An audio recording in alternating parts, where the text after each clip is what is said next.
Manhwa title in the right corner of the screen. Enjoy watching. In this little house, the cat stole the food and the people couldn't stand it. So they decided to throw the little kitten out right at that very moment.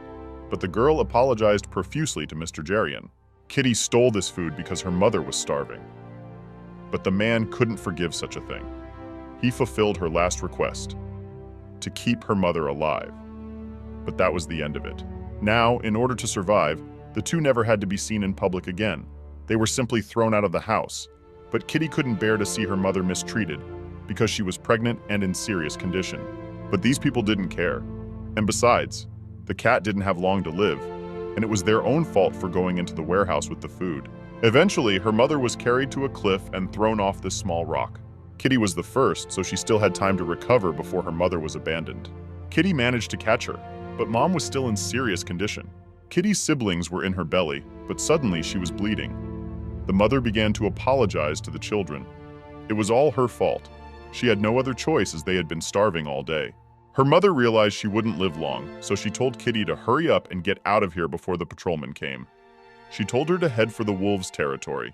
If Mama Cat had known this was going to happen, she would have told Kitty all about her having a special gift long ago.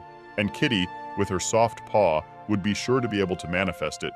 Those were her mother's last words. The girl was desperate, not realizing when things had gone wrong.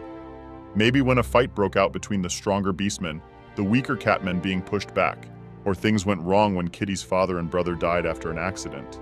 Kitty was desperate. She didn't know what to do now. No mother, no one. She ended up digging a grave with her own hands and burying her mother, but she already missed her. But the girl was going to stay strong and get revenge on Jerian for her mother. She was sure she'd be perfectly fine, even if just a cat. And she would not relent in her courage, even cornered.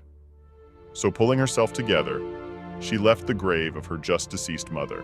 After that, it rained, and Kitty realized that her mother's grave would get all wet.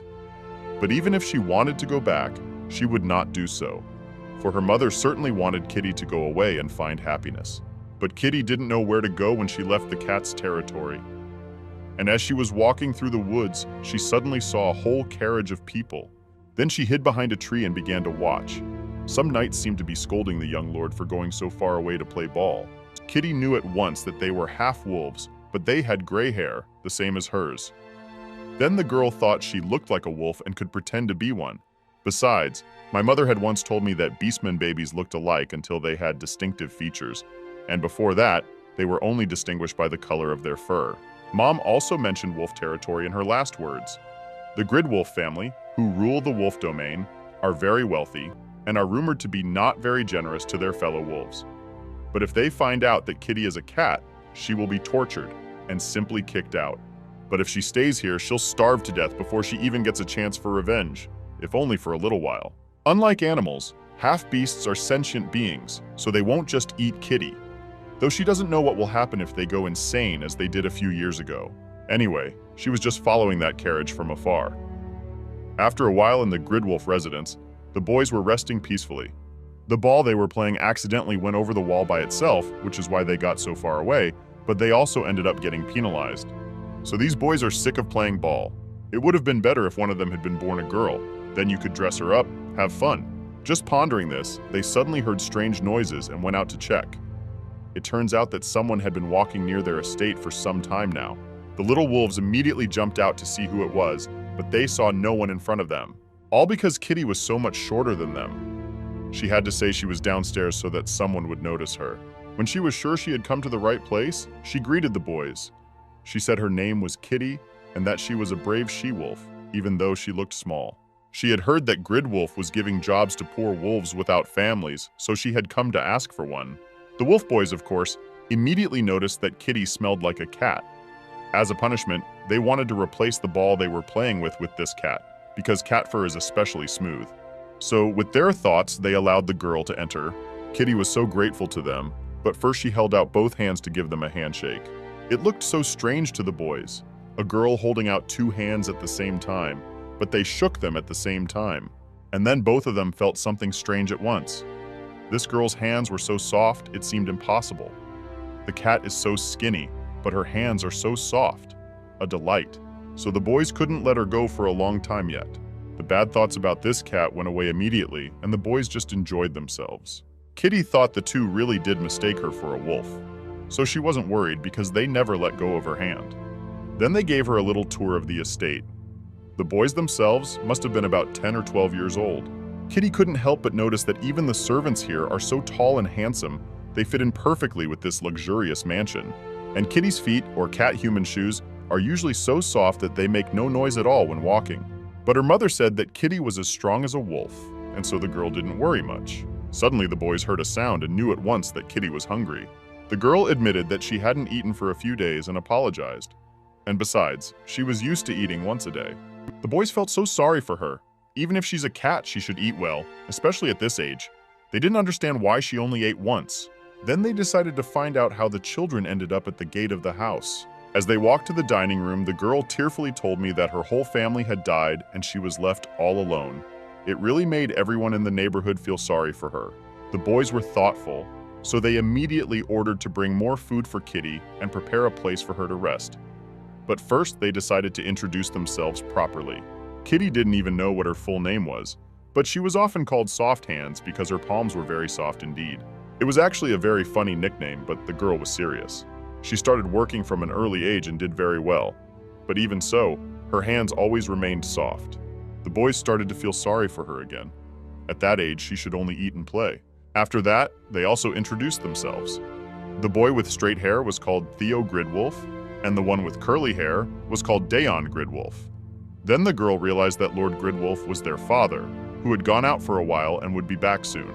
Kitty had been holding the hands of the very sons of the head of the Gridwolf family all this time, and now she was not only surprised, but frightened. She was so dumbfounded that she accidentally even let out her claws, and because of that, she started to get even more scared, because then the boys might notice that she was a cat. They noticed naturally, but it was even fun. Now they had to pretend they hadn't seen anything. After a while, dinner finally arrived. The boys said that wolves give guests a lot of food in the hope that they will stay as long as possible, so there was a lot of food for Kitty alone. She naturally wanted to start with a fish dish. Theo thought the little kitten would choose the fish first. The food turned out to be really delicious. She had never tasted anything like it, and she didn't understand how food could melt in her mouth. Because she got too carried away, not only did her ears come out, but also her tail. And after all, the tail is too different from a human's, and if someone notices it, there will definitely be a problem. She was starting to worry that they would see her ugly tail. The tail would actually be fine if the tip hadn't been bitten off then. The boys started talking quietly amongst themselves about how everyone in the manor has already noticed that she is a cat because she gives off such an odor, but no one touches Kitty because she is around family members. The boys were worried that the people in the mansion would annoy her. Besides, a new maid had recently been hired. At first, Kitty didn't even listen to what they were talking about, but when she put her ears out, she heard the boys talking about hurrying to get her in there. Kitty tensed up a lot. She thought they meant some kind of grill or something and wanted to stick her in the oven. But when the boys realized she had heard everything, they just apologized and told her not to be nervous so she could continue eating in peace. But then they went on to discuss everything about her. It was even worth a closer look. It was obvious that her tooth hadn't fallen out, but had been broken on impact. Oh, and also her nails looked chipped, so they needed to be gone through and infected, and you could see she hadn't eaten well before. But to keep her from being bullied in wolf territory, the boys wanted their father, the leader of the half-wolves, to adopt her. But the most important thing was to get their mother's approval, because then their father would agree right away. In fact, the boys had seen the things that Mother had hidden in the closet, so they knew that Mother would be very happy to have a daughter. Then they fairly watched Kitty gobble, especially her ears were too perked up and up so much because she was eating something delicious. Kitty thought it was like that for everyone. Wolves don't really act like that, but the boys said that all wolves were like that. They just forgot about it because it had been a long time. But they were so curious that they asked to touch their ears. It was a rude thing to ask, and they were ready to refuse.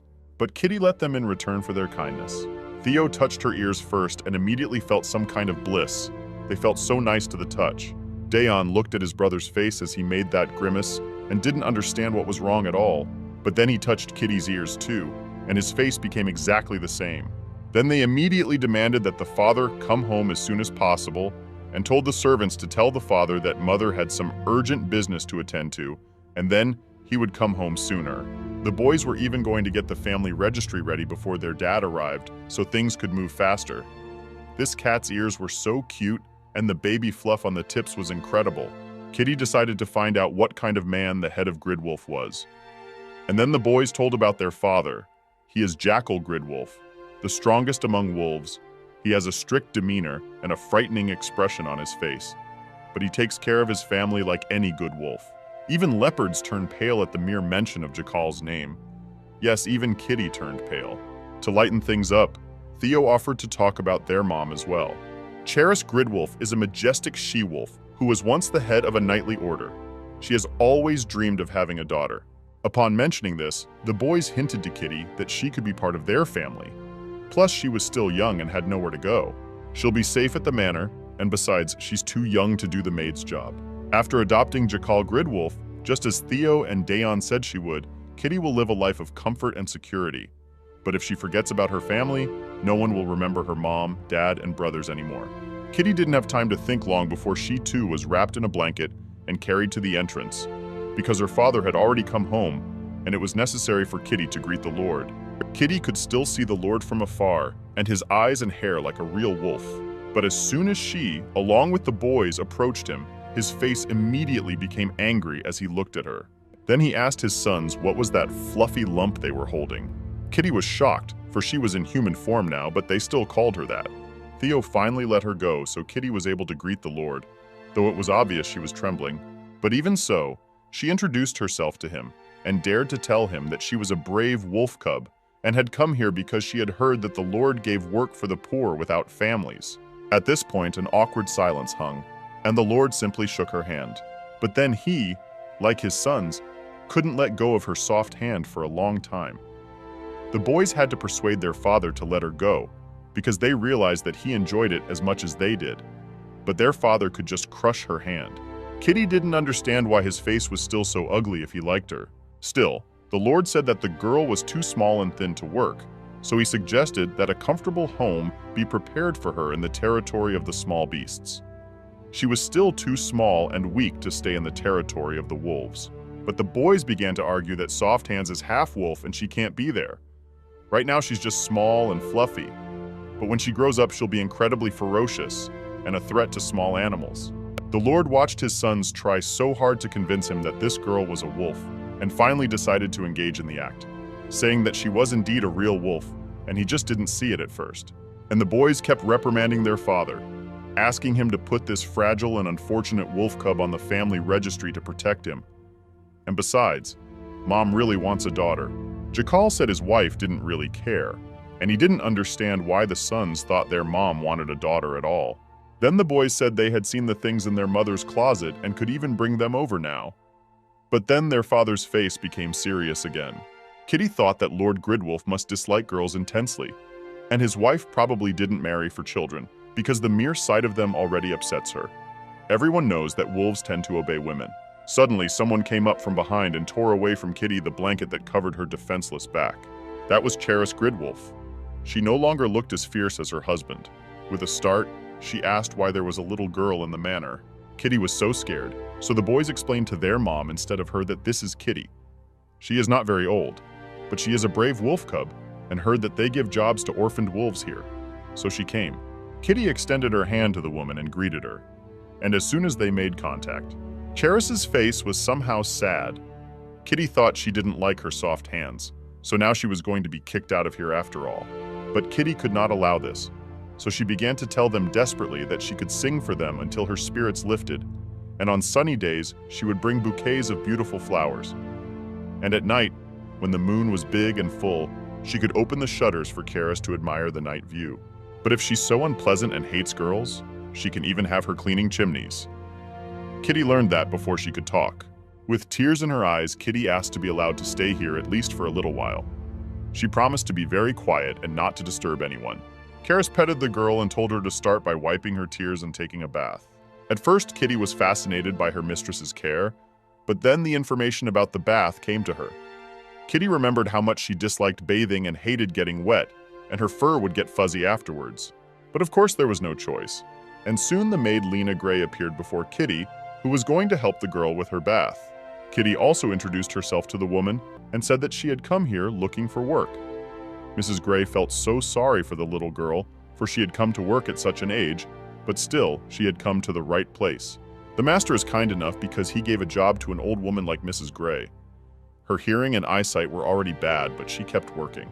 The master cares for each wolf as a member of his own family. So, Mrs. Gray began to treat Kitty's wounds and offered to wash her. But the girl said she could wash herself, and then began to just wipe her face with a damp hand. But she only washed her face, and that wasn't enough. She did it like a cat, too. Kitty was forced to bathe after all, and first had to take off her clothes. The buttons on her dress were so old that they were difficult to undo. So eventually Mrs. Gray had to use her claws to cut through the clothes.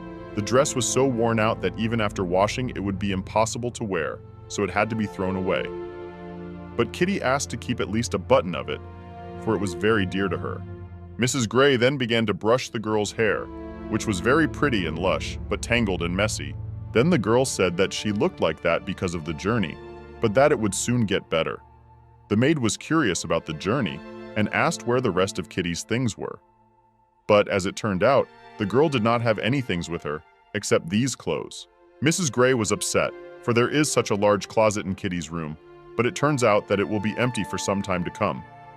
The young lords ordered the girl's room to be prepared with a large closet. It was the first time they had ever asked for something for a guest. After all this, Kitty finally lowered herself into the tub, but as soon as she touched the water, she immediately became very uncomfortable, and all her wounds began to ache. It caused her to develop ears and a tail, and the maid even noticed some strange odor. Kitty began to worry, saying it was probably because she hadn't been able to wash for a long time. By the way, she had asked Mrs. Charis for a rubber ducky before she bathed, and it was indeed in the bathtub. So all the rest of the time, while the girl was being bathed, she played together with the duck. But after that, I was able to change into new clean clothes that were very comfortable and warm. But Miss Gray was still concerned because they had already finished washing, but the smell was still there. Kitty was already very frightened, thinking that she had been discovered after all. But in fact, the old woman really couldn't see very well, and her sense of smell wasn't what it used to be, so she couldn't be sure of anything. But when she got so close to the girl, she noticed how beautiful her emerald-colored eyes were. It was the first time the maid had ever seen a she-wolf with such eyes. Kitty said she came from a distance and thanked her for the compliment. Her mom always said soft paw eyes were like a picnic by the lake, a beautiful combination reminiscent of green grass near blue water. After treating the wounds, Miss Gray decided to brush the girl's hair, but it was so thick and wavy that it told her she was having a hard time in the cold, and that was completely true. There was a constant draft where she lived, and water dripped from the ceiling, but her mother always cradled her to keep her warm.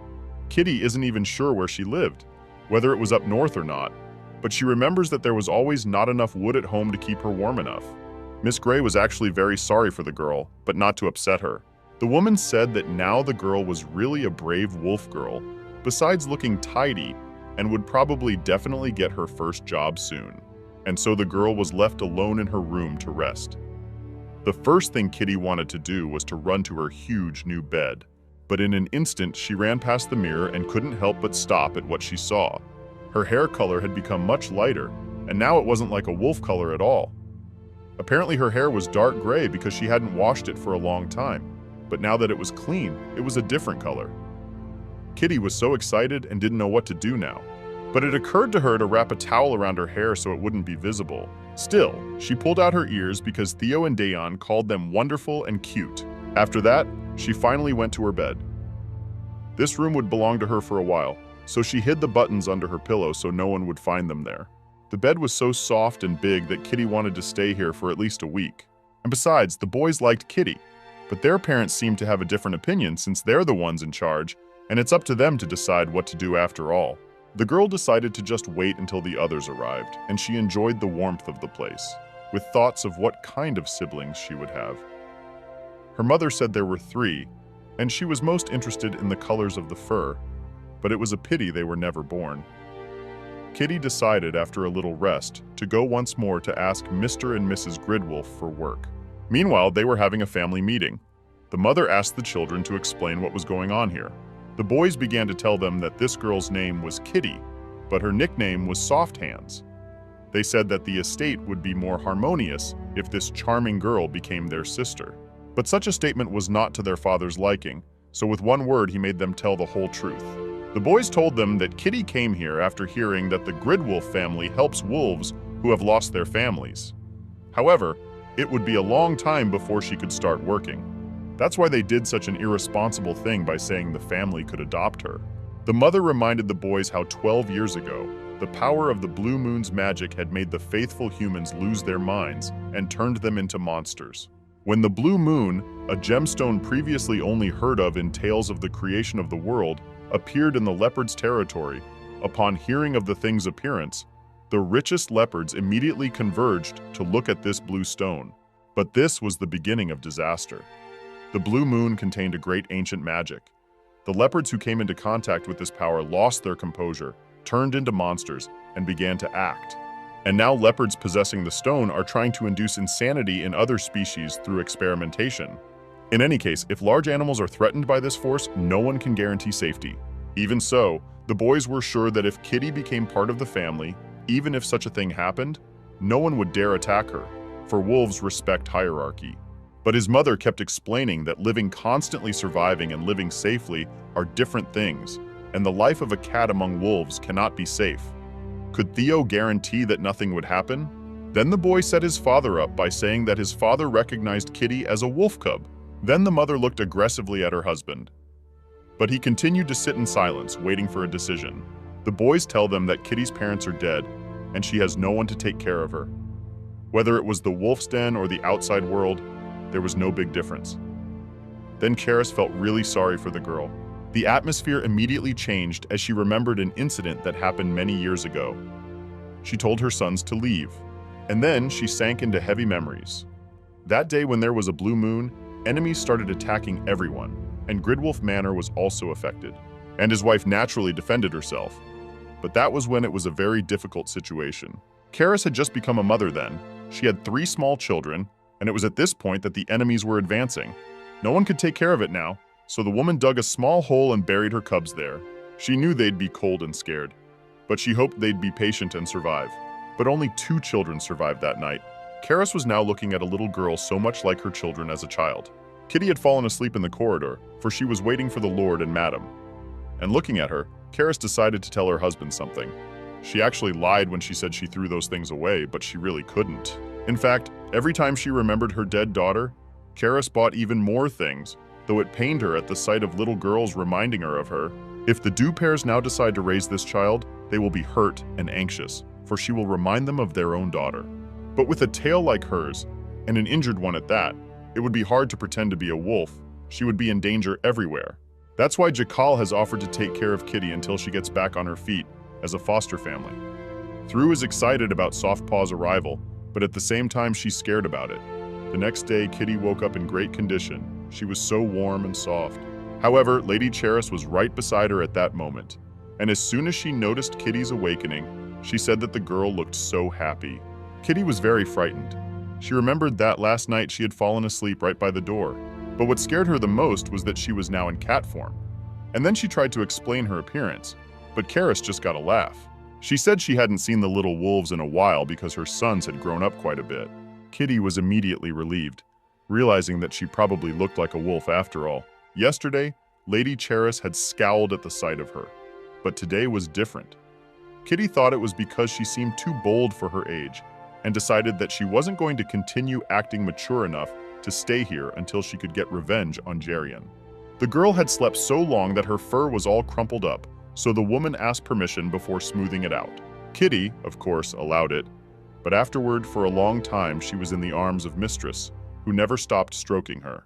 It felt so good that Kitty even forgot that she wanted to act mature. Karis had wondered why Dayon had named the girl Softpaw, but now it all made sense. She had soft and delicate pink paws. Yesterday, Karis was so upset because the girl's arms were so thin. From now on, she is going to fatten her up with only the most delicious food so that the girl will grow up strong. So she called her for breakfast because it was getting close to breakfast time. Kitty ran to her bedspread and where she had left her clothes and immediately transformed, putting them on. Then she said her name was Kitty, and she would be glad if Mistress called her by her first name. Then Karis took the girl in her arms and carried her into the dining room. For a long time, Kitty wondered what that word henceforth meant. Either she would get a job soon, or she would be adopted after all. But outwardly, Kitty was very different from Mistress Charis, and someday they would find out about everything, and then Kitty would have to leave the property. When they finally got to the dining room, the boys left immediately when they saw Softpaw. When they went to her room, they didn't find her, so they thought she'd run away or the other wolves had her. But never mind. The boys immediately went around to both sides of her and helped her sit down and get ready to eat.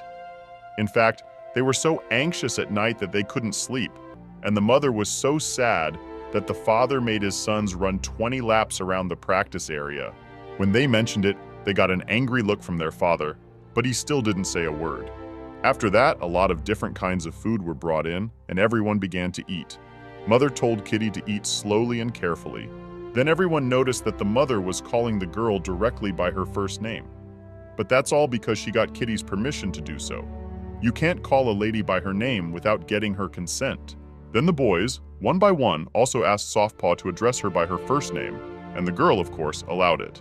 But then she noticed how aggressively the Lord was looking at her. But he didn't say anything. Then his wife said he was frightening Kitty, and if he was looking at her so intently, he had better ask her permission, as the boys had done. The Lord still said nothing. After the meal, the desserts were brought, but Kitty's pudding was too large. So she thought it had been mixed up with the one at Mr. Jackal's. After all, he did have a very small portion compared to her, but everyone said they put it right. After the meal, Kitty was very satisfied, everything was delicious, and Charis was happy about it. She told the girl that she could come here and eat any time she wanted, and she could ask for any dish to be prepared. Kitty immediately remembered how Jerian had used food to exploit the cats, and Mrs. Charis had just allowed Kitty free rein in the kitchen. So the girl thought everyone here was kind because she looked a lot like a wolf. But then, the big topic started. Charis said the family wanted to take custody of Kitty. Then everyone would keep her safe until she was an adult, so they asked if she wanted that. The girl doubted that the whole family wanted to take care of her because the Lord had such an indifferent face. His emotions were not clear at all. Kitty would be very happy to be part of the Gridwolf family, but she can't promise to forget her birth family, and that might disappoint them. But she really doesn't want to upset them. Charis immediately reassured the already crying Kitty. Her birth family would forever be her family, and she didn't have to forget them. That was unlikely to work. Everyone understood what Kitty meant, but there was nothing to worry about. Her birth family would always be with her in her heart. Kitty was so touched that she could really have two families until she grew up. Charis said Kitty's family would definitely want her to live a safe and happy life. But Kitty was still sad to live in luxury alone, for she still remembered digging with her own hands the grave where her mother now lay. The adults, looking among themselves, immediately realized what the child needed to be told. But even they were sad. Charis said that after the funeral, all the animals go to a better place. Kitty didn't even have money for the funeral, so Mistress said that even though it was a little late, she would help make it happen. Her family has already gone to a better place called Heaven. It's very warm and cozy there. And the boys said that absolutely everything is there, and Kitty's family lives in even more luxury, so the girl shouldn't feel guilty.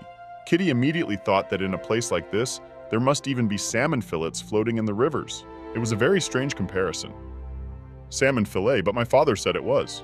So the girl was happy enough and had already calmed down. She was so grateful to everyone for being kind to her. The boys had already started calling Kitty their sister. But then she remembered to ask if a funeral should be held for her father and brother, who had died a long time ago in the north on a mission. At this moment, the Lord's face changed dramatically. He asked what kind of mission it was. Kitty told me that it was a mission to the Bearlands. Her father and brother, as a duo, were named Icarus. But after that, Jackal looked at Kitty strangely, and she still couldn't understand his reaction. Then she wanted to tell about her mom, but she remembered that she was buried in the cat's territory, and Kitty couldn't go back there because she was in exile, and she didn't really want to dig up a grave either. Besides, Mommy doesn't look like a wolf at all. Though if Kitty says her father was a wolf, that problem is solved. In the north, people can start a family with anyone in human form. But Kitty still doubted whether it was worth digging up her mother for a funeral, for she might be catching salmon from the river by now, and she was also pregnant, so it was best not to disturb her. Charis said not to worry. The most important thing at a funeral is the flowers, candles, and wishes, and if there is a drawing of the family, it will be even more meaningful. Kitty's mood lifted again after this, and the boys took her to Theo's room, for there are many different drawing supplies there, such as crayons, about 200 pieces of different colors. But when they got to Theo's room, Kitty noticed that the doorknob was shaped like the head of some dire wolf. Kitty tried not to show that she was scared, and said she couldn't open the door because the boys were holding both her hands, so she asked them to open it themselves. After that, when they entered, Theo immediately told all the maids to leave, but he was actually going to gradually introduce Kitty to all the castle workers. They sat her down on a soft mat afterward, but Daeon was surprised at how light this girl was. He told her to stop by his room anytime if she wanted to eat something. His room is next to Theo's, but Daeon will always have a salmon fillet ready for Kitty. Such an offer was very tempting, and Kitty thanked Mr. Daeon. He was upset that she was calling him that, though of course it was too soon for her to call him Big Brother, but he was willing to wait. Theo had by then brought all the crayons and paper that would fit perfectly in the frame. As soon as Kitty started painting, her tail unknowingly came out and started wagging in all directions. More specifically, he was moving right after her crayon, and it was so funny. After a while, Cornina came in and said that Mrs. Charis had sent some sweets for a snack. Dion was even able to feed Kitty a cookie. By then, she was finishing up with a drawing of her family. The boys decided to find out what her family was like. Kitty told with such kindness that her mother had always been very sweet and kind. She always hugged her, and it was she who gave her the nickname Soft Paw. And she also always said that her father and brother were heroes. They went on missions and only came home occasionally, but each time they brought gifts for Kitty. Theo, listening to this, concluded that he too would try to be a good family for Kitty. But then he got sad when she told him that there were 3 more Kitty siblings in Mommy's tummy, but they weren't born in time, so she can't draw them. Kitty had already finished drawing one side, but she wanted to draw something else on the back side. Then she folded herself in half and began to draw something. She looked like bread in that position. Kitty actually wanted to remember her family in cat form. She wouldn't forget anyone. Not her mom, not her dad, not her brother, not her babies. She promised them that she would be happy and hoped they would be happy in heaven too. It was getting close to sunset. Kitty gave her drawing to Theo to frame, and by then Karis had arrived. She complimented Kitty's beautiful drawing at once, and afterward they went to the ceremony, but the boys stayed in the room because they had somewhere else to go. After that, Kitty and Mistress went to her room, but Kitty remembered exactly that her room had different doorknobs. However, now they were the same as Theo's. When they entered the room, the head of the family was already there, but Kitty noticed at once that it was not her room, but a very different one. She asked Mr. Jackal whose room this was, but he said that this room belonged to her, Kitty Gridwolf. Then the girl realized that only those with that surname could live in a room with doorknobs shaped like wolf heads, and now she felt accepted into the family, even if not forever. Kitty was very grateful, especially since they had even brought in the pillow she had slept on. A place for a small cage was already prepared in the room. There were candles and some flowers, and a picture was to be put there as well. All that's left is to wait for the boys to light the candles. When the candles burn out, it will mean that Kitty's family has gone to heaven. The boys finally came running in, hoping they weren't too late. In fact, they were looking for something for Kitty. She opened the box and saw there were 3 candles and some flowers. Then it became clear that it was for unborn babies. The boys remembered how worried Kitty was about them, so they couldn't stay away. Kitty couldn't stop crying even though she had a smile on her face. Finally, she placed everything in the cage, lit candles, and prayed for her family whom she loves very much. She was also grateful to her new family, for thanks to them, she was able to say goodbye to her relatives. The boys said they would sit with Kitty until the last candle was burned out. Kitty didn't understand why the candles had to burn so long, for they would surely want to sleep. But they said that being with family meant being together in every situation. Then Kitty thanked them and called them her brothers, which made everyone very happy. The very next day, Kitty was awakened by her brothers, who had been sitting by her side the whole time. But now they woke her up to show her how beautifully those flowers' buds had bloomed. This meant that the babies were born in heaven and made happy. Everyone was very happy for Kitty. Afterward, a little cleanup was done and the wax was scraped off into a small urn. Later completed the funeral by burying the urn in the backyard. Jakal brought a small pendulum and placed it on the spot where the candles had recently been. He said it was a magical tool that would protect the chrysanthemums and the drawing. The Lord seemed so indifferent, but he was kind at heart. Thanks to her new family, Kitty was able to have the funeral. After that, she was given another tour of the entire estate, shown where her father's study, the door to the Hall of Fame, and the door to the Assembly Hall were located. My father was in charge of military matters, and political affairs fell to my mother, her office being across the hall. Kitty even liked the place, and the chairs there were so soft. The table was full of papers, but there was also room for a portrait of the family that Jakal had put there himself. It turned out that this is how wolves express their love for and pride in their family. My father was a very tough wolf in this sense, although outwardly unperturbed. Kitty said her older brothers were really cool too, and that immediately made them feel better. The boys were full of love. After that, Mama found the family register and showed it to Kitty. Only with the permission of the head of the Gridwolf family could anyone's name be entered in the register. Kitty saw the branch where Theo and Dion were recorded, but there was also one simple line, as if someone else was supposed to be there. Kitty wrote her name next to it, and it turned out very nicely. Then she had to sign the adoption papers. She was told to read everything carefully and sign it. Kitty looked at the pile of letters and didn't really understand anything. Among the lines, she found her name, and that was the end of it. After some more time, she realized that other than her name, she didn't understand a single word. Karis immediately took the document, apologized to the girl for there being too many complicated words, and said it was normal for wolf cubs to not be able to read such texts. Then their father confirmed that it was true, and even Theo and Dayon would not be able to read such documents. The boys nodded their heads at the same time. Jakal said that they had the right teacher who would teach Kitty everything she needed to know. The two parents then began to read the document together for Kitty. The document stated that when she reached adulthood, she would go by the name Kitty Gridwolf, and if she wanted to add anything, she could say so. The only thing Kitty wanted was to change the knobs on the door to her new room a little, at least to slightly reduce the fangs. Jakal immediately said he would order them to be ground down while his wife tried to contain her laughter.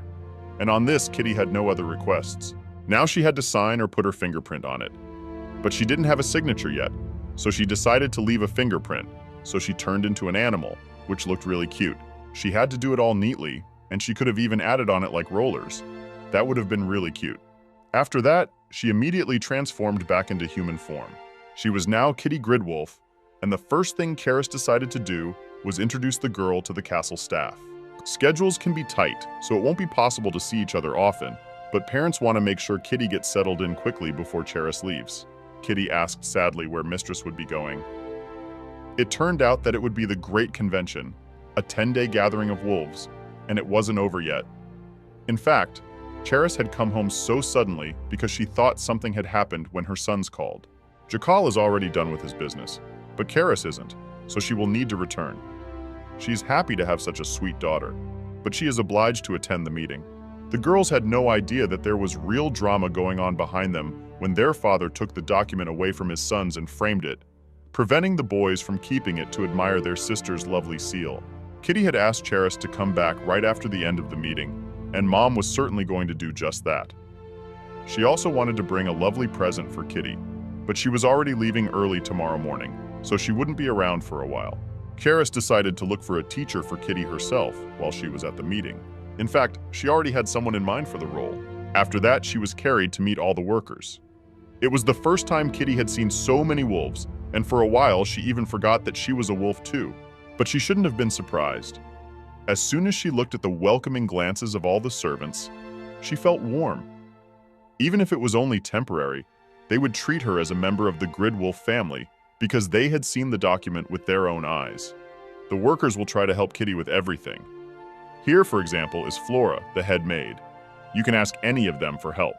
The head butler, Clinton, on the other hand, is a marvelous beastman. He runs the estate, very polite. Next is Mina, the head chef. As soon as she saw Kitty, of course, she told her to look in the kitchen more often. And of course, a very nice gardener. Makes you want to look in the garden more often. Next, Knight Commander Elliot, who serves under Jakal, looks quite young, and behind him one boy stood out very strongly. Kitty knew at once that it was a fox. It was the first time she had ever seen a fox so close. They say they are very sensitive to magic from birth, and most of them become mages, except that Kitty seemed afraid of him for some reason. The boy approached, introduced himself as Cleed Foxtine. He was heir to the Fox family, but he owed a debt to the Gridwolf family. As soon as he heard about the girl coming here, he expected something very different. She was so small that he had doubts as to whether she was definitely a wolf. Kitty was nervous that her cat ears could be seen, and this fox was unusual. He was the heir of the family, and therefore very capable and could quickly reveal Kitty, and then it would come out that she had deceived the wolves, and she could not allow that to happen. At this point, she really didn't know what to do, and the only thing she could think of was to bite his hand, and his ears and tail even came out from the surprise. Immediately, Elliot intervened and told Cleed that such rudeness would not be tolerated at all. And at that moment, as Jakal approached, one look from him was enough for Clead to admit the mistake and apologize. When he apologized, Kitty forgave him, and then Dayon immediately ran up to him and started scolding him, while Theo, on the other hand, was worried about Kitty. Still, she didn't understand why the heir to the Fox family was in the wolves' manor. It turned out that they were having difficulties now because of the leopards, so the wolves were allowing the foxes to stay here temporarily in platoon form. Foxes are more sensitive to magic than wolves, so their presence is even beneficial. But Kitty thought that the relationship between wolves and foxes was no better than that between wolves and bears. So the situation was really serious, since they had to ask the wolves for help. Kitty wanted to know more about it, but that would have to wait until she had a teacher. Toward evening, a maid for Kitty was appointed, and she was the charming Lena Gray, who would attend to Kitty's personal needs. Kitty was very happy about it, because she had liked Lena from the first time she met her. It was getting rather late, so Kitty said goodbye to her new family and went to bed. The handles on her doors had finally been changed, there were no more fangs, and even if they did bite, it wouldn't hurt. Upon entering the room, Kitty immediately climbed onto the bed and said goodnight to Lena. She couldn't sleep right away, however, because she had to take a bath before going to bed, and that had to be done every day. Kitty hated bathing. She had to get into the hot water again, and her fur would fluff up again, but she couldn't say so. She had only asked Lena for permission to take a bath tomorrow and sleep in tonight, but no amount of coaxing from Kitty had helped. Tomorrow people are coming over to try on clothes, and cleanliness is the foundation of hospitality. There will also be a jewelry fitting, and Kitty's hair needs to be trimmed. However, this time when Kitty came to the bathroom, it didn't seem as horrible as before because there were a bunch of beautiful bubbles. From now on, every bath would have bubble bath because her brothers had specially brought bath salts. Kitty even enjoyed taking a bubble bath with a toy duck. But every time Lena began to notice a strange odor, Kitty tried to change the subject of conversation. Soon she could finally go to bed, but Kitty was curious about something. She asked why the foxes were at Gridwolf Manor. Lena said it would be too hard for Lady to understand it because of her age, but when she had a teacher, she could ask him. Kitty asked to talk at least a little about it, but Lena had no right to speak on the subject, and no amount of entreaties worked. To make the girl fall asleep faster, the maid decided to sing her a lullaby. It was a gentle song about a goddess with beautiful hair who held a bow in her left hand and a mirror in her right. A harness of cats pulled the carriage, driving the goddess across a clear sky as blue as her necklace. Kitty had already fallen asleep that night, but the fox Cleed couldn't sleep. He needed to get stronger as soon as possible for the foxes to gain independence. His servant told him to go to bed, but Cleed realized that would not make him stronger. He knew how important his role was in rebuilding the fox faction that had been destroyed on that fateful day, but his comrades were suffering right now, and Cled had yet to reach the peak of his magical power. Living among wolves is not an option either. Leopards are trying to take over the world using blue moon magic, and foxes, because of their sensitivity to magic, are at a severe disadvantage. But since foxes know more about magic than anyone else, they can't be easily written off. Gridwolves realize that once the situation settles down, the foxes are sure to recover. Cled thought wolves didn't do anything that didn't benefit them. But then why did they accept this cat into the family? All the servants know for a fact that she's a cat. Looking at the bite mark of her teeth, Cled didn't understand why this cat wasn't afraid of foxes. It was amazing, and he couldn't stop thinking about it. He asked a nearby servant why the wolves had adopted this cat. The answer was obvious, probably because she was incredibly cute, and Mr. and Mrs. Gridwolf only had 2 sons. When the girl came and asked for a job, she was taken into care, and eventually adopted into the family. Cled remembered that this girl had rather soft palms, but that wasn't something he had to think about. Jakal was not the kind of man to do something burdensome out of compassion, so the fox speculated that this cat might have something to do with Blue Moon. The next morning, Kitty woke up very early. Even her brothers were still asleep, so she had to have an early breakfast. But she did not want to eat alone, so she asked Alina to eat with her. But the maid refused, for she had already had breakfast. After a while, Kitty was brought bacon, dried salmon, vanilla muffins, warm milk, tartlets, cakes and shiny frosting, and neat little desserts. It was a lot, but Kitty had to eat it all. At Jarian's property, cats who didn't work hadn't gotten food since they were 3 years old. Kitty was used to getting up for work first thing in the morning. She had no days off, she didn't get paid, but she had an easier job than the others, so she couldn't complain. Sometimes she was asked to touch the rocks and tell if she felt anything unusual. When she felt nothing, Jarian was angry because he'd found something wrong again. Kitty was still angry with him because he was her mother's enemy. She really wanted to grow up big and strong so she could get revenge on Jarian. When she finished eating, it was time for a haircut, but her hair was badly damaged, and to clean up the damage, Kitty would have to cut it short. Today, however, they were just trimmed and tied back to make it look neat. The rest can be trimmed when the hair grows back. Short, thick hair is harder to care for. Kitty once had shorter hair and it looked like a fungus every morning. It was very funny. Finally, after some time, some of the length of her hair was gathered and she was immediately relieved. Afterward, her hair would be frozen so she could try on clothes or play. Lena wondered how Kitty had entertained herself when she was younger. However, the story was a bit sad. Kitty could only sit on the fence and bask in the sunshine. If she ran a lot, she would soon get hungry, and that was unpleasant, so she often didn't run. Lena said that there was always plenty of food at the manor, and if Lady got hungry after playing, she could just go into the dining room, eat, and then play again. There were already a few ready-made dresses that had been bought in a hurry to Kitty's size. And after lunch, people would come in to make lots of pretty clothes for her. Kitty didn't understand why she would buy more clothes when she already had several new dresses. But it turned out that Mistress had set aside a huge sum of money for her outfits, more than Theo and Daon's clothes combined. Kitty was a little worried that they were spending too much money on her, since she was only a temporary part of the family. However, apparently they wanted her to look as pretty as possible. Lena suggested that Kitty meet Mistress and show herself to her in person. Mistress said she would leave early in the morning, but she said this thinking that the girl would wake up much later because of her age. Usually at 9 a.m. the kids are still asleep, but now, though sleepy, they went out to see their mom off, who was giving them instructions about their new sister. No one expected even Kitty to come out to say goodbye, and in full parade. She was so adorable that no one in the family could take their eyes off her. This especially touched her mother, who thought the girl had awakened so early to see her off. But Kitty was used to getting up so early. Mom was very grateful to Kitty for coming to see her off. Afterwards, they hugged each other and said goodbye. Karis also told Jakal to take care of his daughter. After that, they kissed as a farewell. Kitty saw this, whereupon she ran behind her father's back as if to get in line. She thought they should kiss her too now. And when she said that, everyone got a big laugh. The brothers were almost dying for this cuteness. Charis, of course, kissed Kitty and more than once. If the girl were a little older, she could go everywhere with her mom, but she's still little and it's too dangerous outside. Soon, the mother left.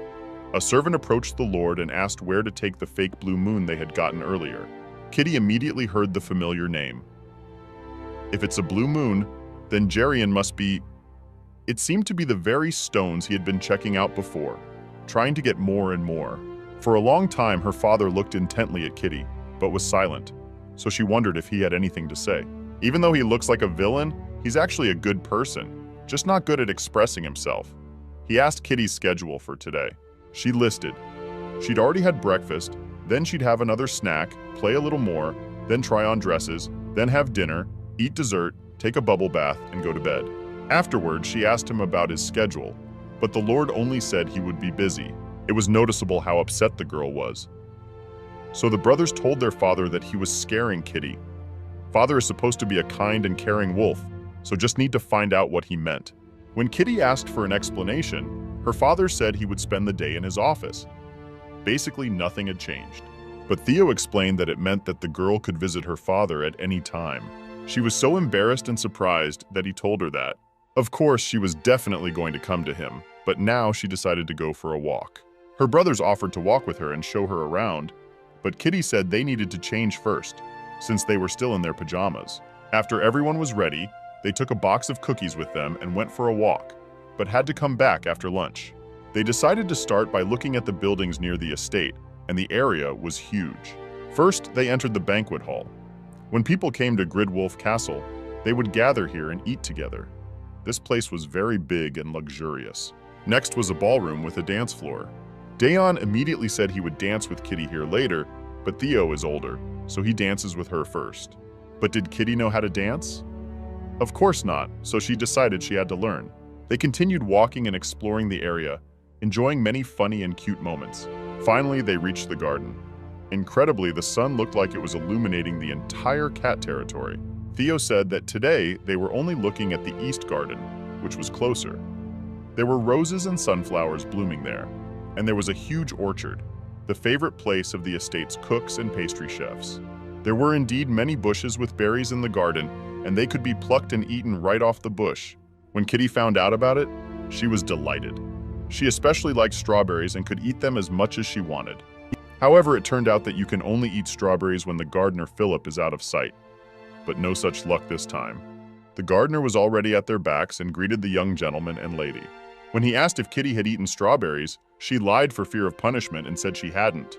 But the gardener was upset because the strawberries had failed this year, and it was important to him that she try them. Kitty didn't want to upset him, so she told him that the strawberries were actually sweet and sour. Just right. However, that's how she admitted she ate strawberries after all. Instead of punishment, the gardener handed her a basket of berries and told her that such a charming lady could eat whatever she wanted in the garden. He was delighted to hear that she liked his strawberries, and that was the best reward for him. He added, "Come again." After they had gone, Kitty thought that she too would like a wonderful job like the gardeners at Gridwolf Manor.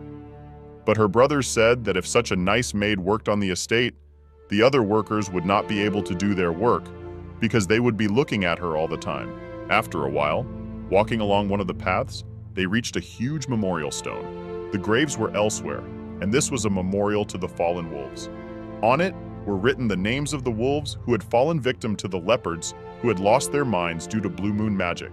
Kitty felt that it was necessary now to pray for their peace, and to wish them to be happy in heaven, where salmon fillets floated in the rivers.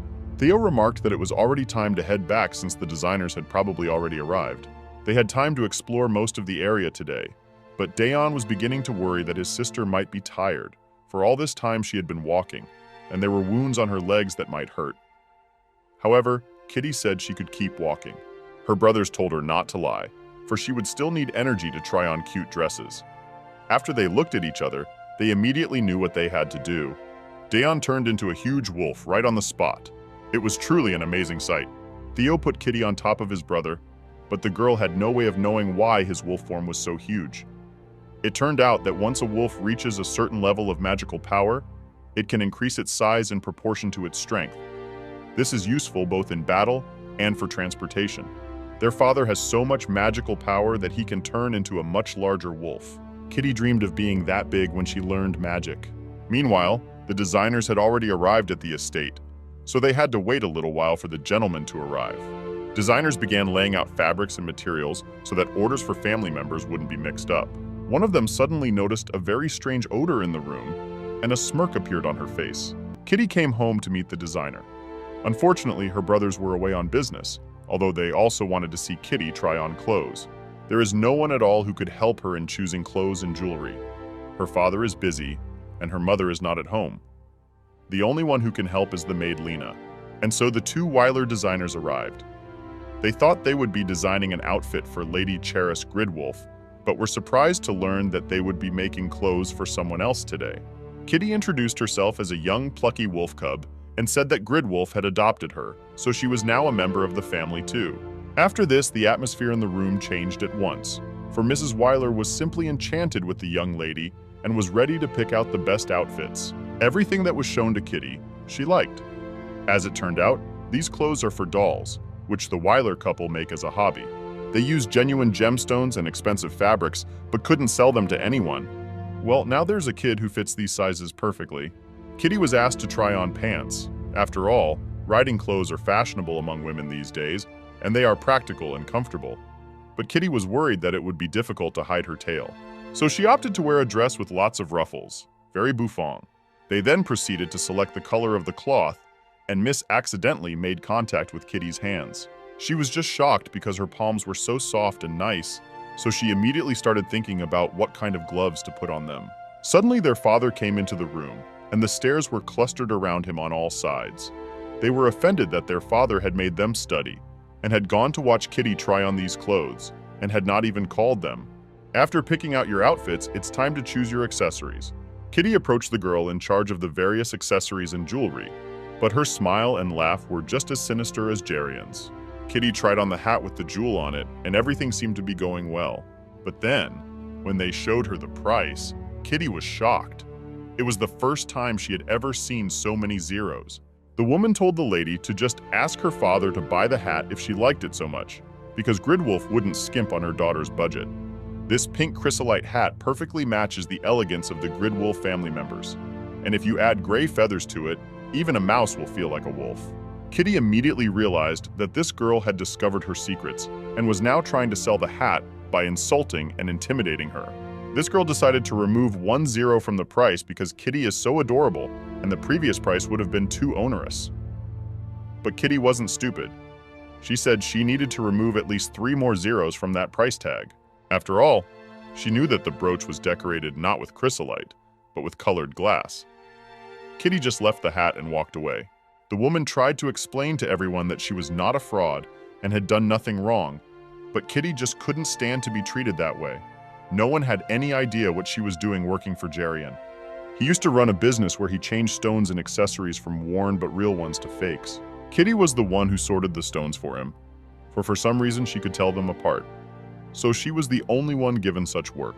Even though Kitty was exploited in this way, they still accused her mom of stealing, even though she had kittens to feed. Kitty hated Jerian, the bad cat. It was only now that she wondered where he planned to spend all that money from the jewelry.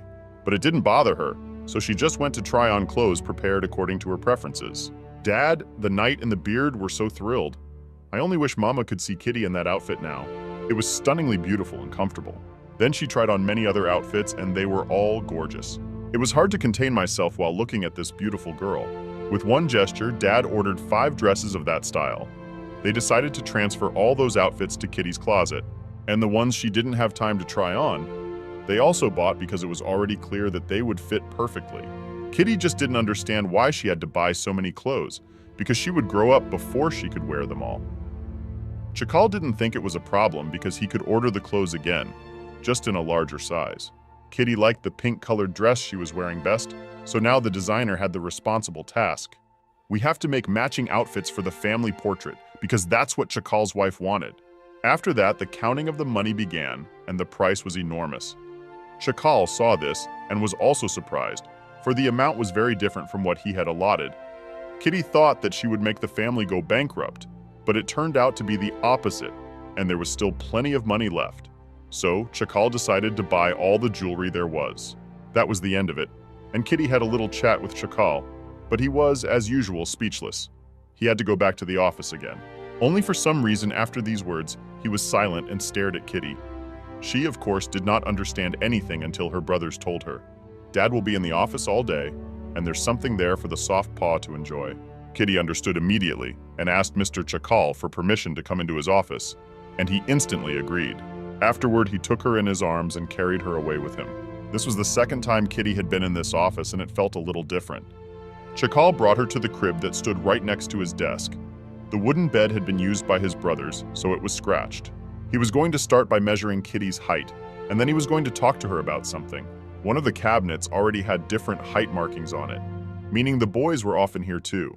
Kitty was glad, for she was taller than the last marks that were there, and thought she was not so small, but completely forgot about her platform shoes. Obviously, they had to be taken off. Kitty wanted to be just a little bit taller. So when Chakal measured her, she tried to stand on her tiptoes to be a little taller. It was funny. When she had grown tired of standing in that position and relaxed, Chakal ran his fingernail across the strip, measuring her height. Kitty looked at it from the side and was so upset that she was really so low, or rather the lowest. She was exactly the same height as her brothers when they were 4 years old. Kitty was upset. Afterwards, she was reading a story next to her father's desk and noticed some interesting box. There, she thought, lay what Sir Elliot had reported this morning. Fake blue. Chakal could show it to Kitty, but since it really isn't a gem, it's best she doesn't look at it. It doesn't really have to be for Kitty. It won't affect her in a bad way. It's an imitation created by extracting a bit of magic from the Blue Moon gemstone. And if it doesn't cause Kitty any side effects, it means that Kitty told him that even her calm mother talked about her having some special power. And also Chakal remembered that her father and brother's name was Icarus, but that was a very common name. After thinking for a while, Chkalov told Kitty not to tell anyone about her powers, even though she herself did not yet know what this special power was. It didn't matter what exactly she could do. It was just that if people knew about something special, they would try to get it, and if they couldn't, they would want to destroy it. Kitty remembered her life up to that point and really felt sad. She asked Chakal to find out a little about her real daddy. He wiped away her tears and said he would be sure to tell her about him too when she got older because she was still too young. But he could see that she was full of impatience, so he would choose to tell her just a little. And he told about the song about the goddess, or rather the cats pulling the carriage. The blue gem in the necklace worn by the goddess in the song is the blue moon. This stone doesn't make half-breeds lose their minds and succumb to their animal instincts and madness. And now, right in front of her, was an imitation of that terrible stone. But one need not fear, for he is in a special and manufactured box that blocks his magic. Chakal continues to investigate to get more information, but he knows that a rich man named Icarus has been researching the blue moon. Kitty has heard a lot from her mom that her father and brother are heroes, but this is the first time she's ever heard that they were researching a legendary gem, and she had no idea why her dad started doing it. To make sense of this story, Kitty had to get smarter. She wanted to grow up and hear more information about her father. Well, a little while later, she got bored of reading this tale, but Mr. Chakal, after a few hours, continued to work without any distraction. He's so cool like that. Kitty now wanted to see Madame Cheris at work, and when she thought of it, they casually climbed out. Chakal noticed them at once, and for some reason he was looking too closely at them. Kitty thought she should hide them, but then Chakal unknowingly said that he would have bitten them like that. Kitty was frightened, thinking he meant it. And then he had to explain that in the family, they say that when they want to say someone looks cute. Once again, Kitty thought wolves were some kind of crazy. After all, how could they use such a phrase for that?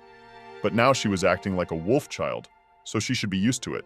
She lingered on the table right in front of Chakal and allowed him to bite her ear once, even if it hurt. She just wanted to be praised. But of course he wasn't going to bite her and just stroked her, so Kitty was immediately amused.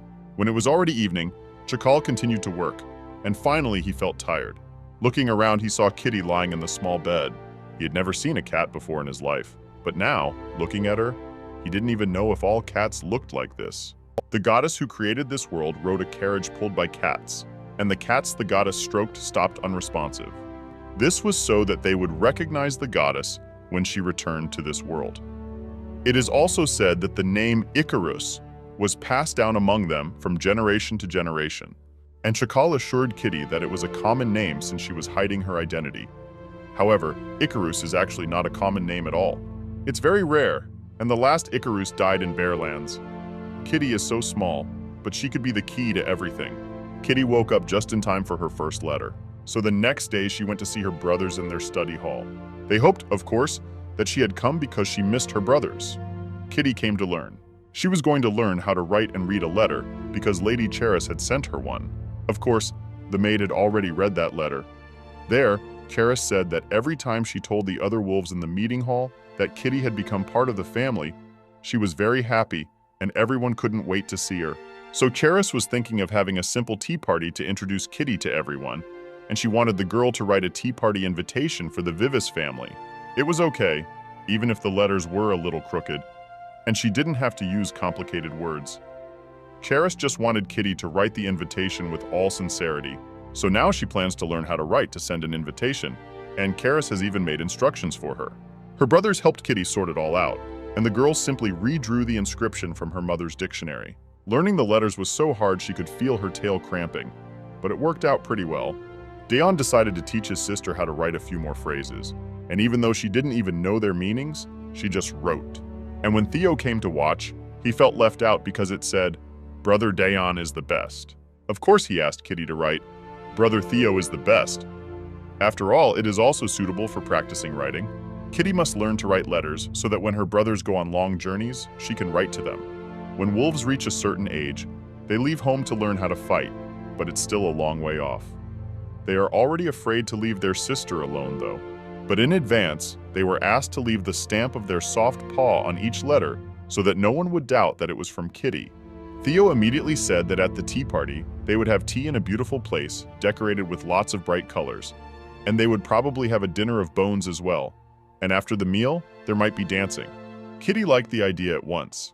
She loves dancing, and her brothers suggested she practice for the tea party today. They forgot about their lessons and training and gave all their time to Kitty. They had lots of sweets prepared for them in the kitchen, and they all went to the greenhouse together and had a mini tea party there. Her brothers were trying to teach her at least a little etiquette. Kitty had to hold back, even though the appetizers smelled so good. They were only an accompaniment to the tea. The most important part was the conversation. So they decided to give it a try, and Kitty wondered about a topic of conversation, and then asked if the brothers remembered to brush their hair during the molt when the hair falls out. The brothers laughed. Obviously, this is not a topic of conversation that should be at a tea party. So Theo himself started acting as if Kitty had thrown this reception and sent him a very nice invitation. Kitty was telling with vivid emotion how beautifully she had written the letter, but it was too much. You couldn't check emotion alone at a tea party. And also, you can't have your ears coming out during tea time. It's better to wear a hat, but then it will move if the ears come out. Adult wolves only show their ears when they are very excited. This happens very rarely. It is said that wolves fail to show their ears even when they meet a mate for life. Wolves only fall in love with one partner for life, and Kitty was so curious to see who would fall in love with her. Except that the brothers were very afraid of the thought of it. For every wolf should be afraid of falling in love with Kitty. In marriage cannot allow such misfortunes. Especially Eden Vivis should stay away. He should never go near Kitty under any circumstances. The girl didn't know who they were talking about at the time, and it was as if Eden sensed that someone was remembering him. Kitty meets this wolf cub at a party who is older than Kitty, but still 2 years younger than Theo and Dion. He's the only son in the family and a very unhappy guy, but they never explained why. Because it seemed to Kitty that something had happened between the 3 young wolf heirs that she didn't know about. Just as the 2 families got along well now, Edion, Theo, and Dion had gotten along well when they were younger. Although the boys tried to meet Eden's book-reading eye, he, who responds with his mind and can understand even complex books without pictures, may have found these brothers annoying.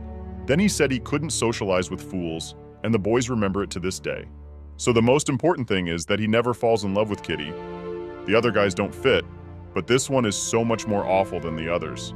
This heated conversation was interrupted by Lena. She reported that Madame had just arrived home. Everyone ran joyfully to meet her because they didn't expect her to arrive so early. Chakal stood in front of his sons and waited for his wife to come out, and rather you. Kitty got right behind him, for she waited her turn like a good wolf cub. Remembering the last time she had waited in line to get a kiss, Chakal had given up his seat for her to be first. Kitty was very happy to meet Charis. She told her everything that had happened. Charis looked at this little girl and really wanted to bite her. Kitty put her cheek up, expecting a bite, but Madame just kissed her and then told her she had bought her a present. One of the maids opened a large box, and Kitty was glad, for now she could sleep inside. The box was lined with cloth, but Kitty didn't even know the gift was inside. Then she saw a lot of different art supplies and just stationery there. Kitty really enjoyed it and picked out several colors of colored pencils that she liked best. Mom thought she didn't like the other colors, but that wasn't true. It was just really hard for Kitty to choose. She had no idea that all those pencils belonged to her, and she didn't even have to choose a few. Her brothers have colored pencils too, so Kitty got hers too, but she imagined how much money they cost. And she was afraid that the wolf clan would become impoverished because of her, and they would become like those families who were forced to live on the streets. They said that the family was very rich, so it was not necessary to choose several colors. Kitty was very happy. She promised to try and study hard. And Mom reported that at the meeting she discussed a teacher to help with Kitty's studies. She will see him at the beginning of the week and in a few days. In the Vivis family, there is one very smart wolf cub. He is a friend of the twins, so Kitty will also make friends with him and learn a lot from him. The brothers at once asked their mother hopefully, "Isn't she going to trust Eden with Kitty?" But it turned out that she did, because they are about the same age, and Eden is calm, so he will be a good friend. The brothers were very angry because this guy only thinks of himself. He will tease Kitty the way he teased them, and he will definitely hurt her feelings. But he behaves this way because he lost his leopard mother a little less than 4 years ago, so he can push away other things of value. That's why he's been acting so rude to the others. And when he finds something new, he's afraid of losing it. He's actually not a bad boy, and he probably acted rude in his opinion because he treasured them, and they figured they'd be sure to ask him about it someday. Kitty was thinking more and more about what kind of man he was. She didn't know, but it was already clear that he was rude. Of course, she would learn a lot from such a clever teacher, but now she doubted that she could bear the rudeness of the wolf. But her brothers would help, for they had worked so hard to make sure that Eden would never call them fools again. So they will be sure to help Kitty too. The time had come, and the day of the tea party had arrived. Mr. Hogwart Vivis and his son were to come, but unfortunately their mother would not be coming, for she had died 4 years ago. In her lifetime, she was an excellent strategist and commanded an entire wolf troop. Eden inherited his mother's intelligence and was often called the Fox. 4 years ago, there was a second leopard rampage. Kitty was small at the time, so she doesn't remember much, but she knows what happened. Because of hearing Mommy and Daddy talk, and also because that's when the leopards bit off her tail. Kitty, who lost only the tip of her tail, still grinds her teeth at the thought of leopards. It's hard to imagine how much Eden, who lost his mother, hates them. Today, Kitty tied her hair a little higher so that even if her ears came out, it wouldn't be as noticeable. And then, finally, the moment came when the guests arrived. Hogwood Vivis was huge, even bigger than Chakal, and his eyes were as wolfish as possible. Kitty greeted him. Though her whole body shook with fear, she seemed so small next to him. And he just laughed because Kitty was so adorable, right as he guessed perfectly the description Charis had said. Kitty was frightened by such loud laughter and literally flew away from him. And then Eden Vivis came out, and he immediately looked suspiciously at Kitty, who was frightened by something like that, and calls herself a wolf. He looked at her so coldly, her opinion of this girl was not good the first time she met him. This boy was only polite to Lord Chakal and his wife, while ignoring Kitty.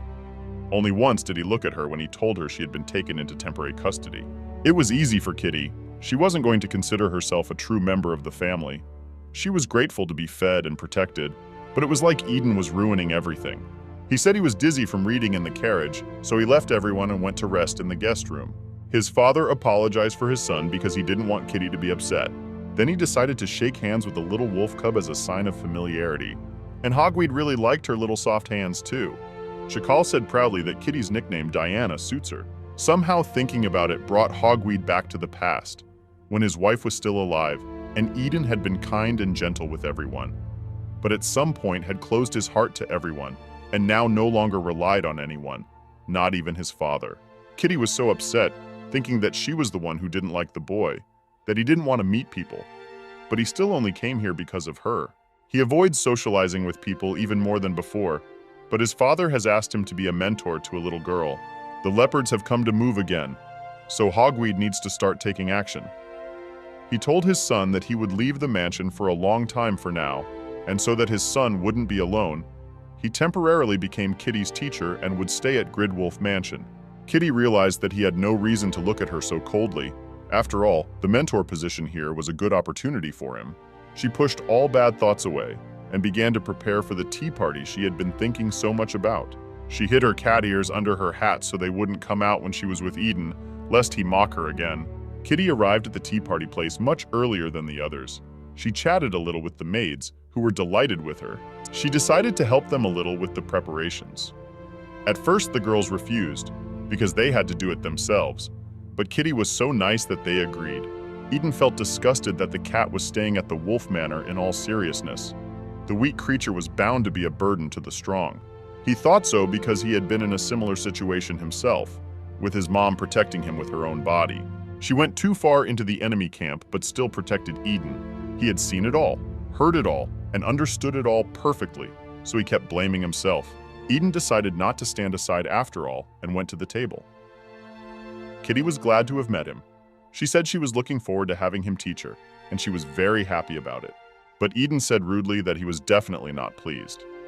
Kitty asked if he disliked it so much. Eden said he just wasn't interested in weaklings like her, because she would be a liability to the whole pack. She would be under their care until she was of age, so he told her to just be quiet and not cause trouble to keep her life. But Kitty, in spite of all the harsh words, told him she wasn't going to live like that, and then told him about her plans. Right now she has a broken tooth, her pronunciation is lame, and she's also very skinny, but she's going to get stronger. And when she does, she's definitely going to avenge her mom with her own hands.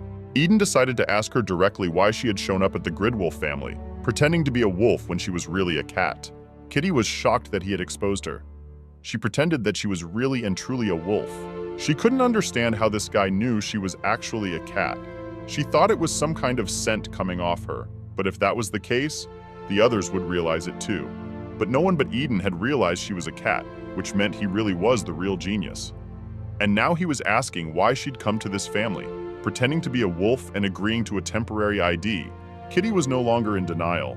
She said she wanted to avenge her mother and her youngest.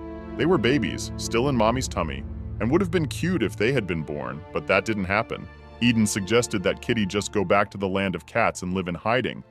But if she did that, she would have to hide in the woods or on the mountains, and her mom sure wouldn't want that. Eden didn't understand how she could know what someone who was already dead wanted, but every night her mother hugged her tightly, and Kitty could hear her heart beating. In every action, she felt that her mother would be happy if Kitty was happy. She remembered her mother's heartbeat as well as her voice. She couldn't go back to her native land and live in hiding if she was unhappy, for then her family and her mother in heaven would be unhappy too. Also, the Gridwolves held a farewell ceremony for her deceased family and said they would take care of Kitty until she grew up. That's why she wants to live here and grow.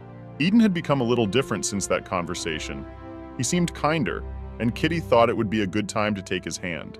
Using her soft paw abilities, she also used her forced stare and asked Eden not to tell her family that she was a cat. He really had no such intentions. His job was simply to teach Kitty the basics in exchange for living in the castle. He didn't need anything else. It was a hassle. Kitty pressed on in pity, for she really was only a weak, pathetic kitten, and if Eden discovered her identity and kicked her out of here, she wouldn't last long before being eaten by the leopards. And if she was eaten, Eden wouldn't be able to stay here any longer. It was obvious that this was such a catty threat, and it even made Eden laugh. For the first time in a long time he laughed, then at once tired, and Kitty thought she had imagined it. After a while, the brothers finally came to the tea party. They were already negative toward Eden, thinking that he had come early to annoy Kitty. But she said that on the contrary, he was very kind over time. Eden laughed as he listened to this, but it was actually a survival strategy for a weak creature. The brothers couldn't believe Eden was being kind. It was more like he was threatening Kitty, especially seeing her strange reaction and how nervous she was. They really thought Eden had done something. Afterward, they all sat down together at the table, and Theo suggested that Kitty talk about the desserts she had prepared. Kitty did her best, politely talking about all the desserts, mentioning that they would be delicious eaten with milk. Eden remarked that she really liked milk. It was a hint that cats liked milk, and Kitty began to worry, her brothers noticing it. They immediately stood up for her, saying that Kitty was still a little duckling, so it was normal to like milk, and Eden, as a noble wolf, shouldn't embarrass the lady. It just made him laugh at the way they were calling this little cat a lady, but Dayon was willing to argue the point, and eventually they really started fighting. Kitty couldn't even intervene in this verbal altercation. She looked towards the table where the adults were sitting. It was fortunate that at that moment Mr. Chakal looked at her. With one look, she asked him for help. Chakal said nothing to anyone and just walked towards the children. The first thing he asked was if Eden liked the desserts and tea that Kitty had made. He felt awkward answering that question, since he had literally just had a fight with Theo and Dion. But eventually, Chakal put the upstart in his place, so the twins laughed on the sidelines. And then, Odess suggested that Kitty go and introduce herself as an adult. She gladly agreed just to avoid this crazy environment. Kitty was sure that from this distance Eden would not see her face, so she showed him her tongue. And her father told her that Eden could figure out what she was doing just by watching her face. It was a little awkward. Then they came to the adults' table. Kitty introduced herself to everyone, sitting in Chakal's arms. Everyone was focused on continuing to collect and research as many fake blue moons that leopards create as possible. Hogweed noticed Cheris and Chakal keeping their eyes on the children, even though the family had temporarily adopted the girl. Chakal noticed that Eden continued to talk to Kitty. Hogweed was only too glad for that, for wolves instinctively socialize with those they show interest in.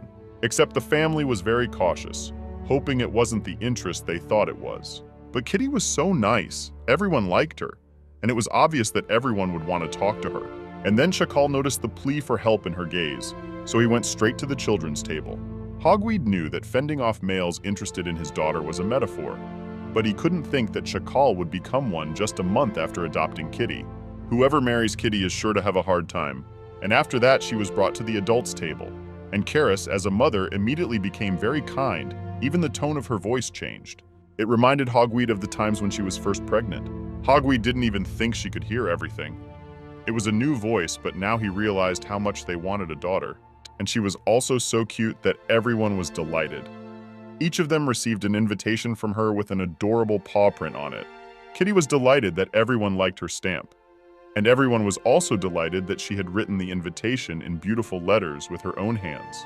Once the guests touched them, they couldn't let them go.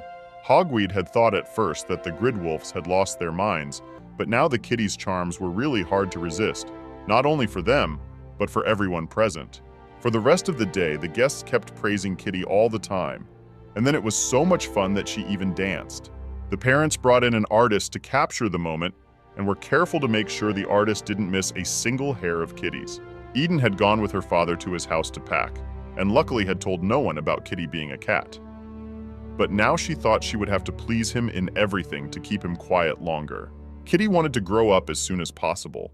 If she was big and strong, Eden would tremble with fear and say nothing to anyone. But Kitty was still very thin, and everyone was waiting for her to gain weight.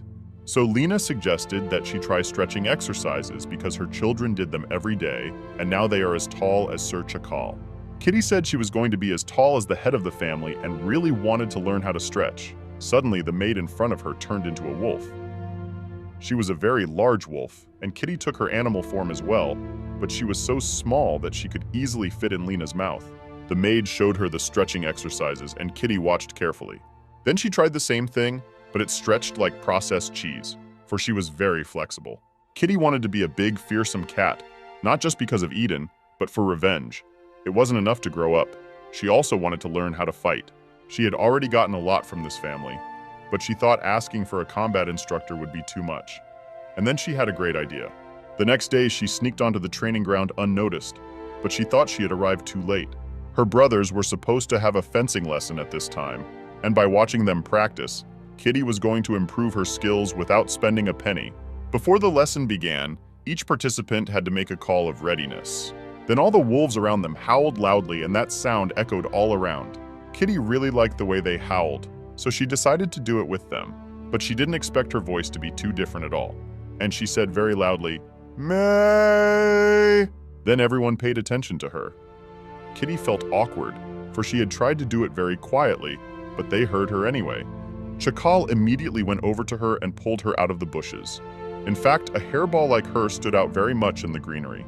The brothers immediately called her cute because she was watching them, and told Kitty to transform back into human form. Her father lent her his jacket, and then, covering herself, she turned back into a human being. Everyone around them realized why the twins were training early in the morning, to get back to their sister as soon as possible. Kitty said she had come to watch her brothers practice, but Chakal didn't believe her. He thought she was trying to imitate them. Kitty did admit, though, that she wanted to learn how to fight, so she would be ready for anything before she left the manor. She was a small child, and when she said those words, the faces of the family changed immediately. They became sad, for it was still a long time before her coming of age, and she was already planning her departure. Sometimes she talked like an old man. Elliot, standing nearby, saw all of this and thought that only Mrs. Harris could cause such a reaction in the Lord. Then they found out that Kitty wants to learn to fight too, even though she is still very young. She said she could only use her fangs so far. No one told her that with those teeth, she couldn't even bite through anything. Her brothers supported their sister and said that a father should treat his children equally and give her martial arts training too.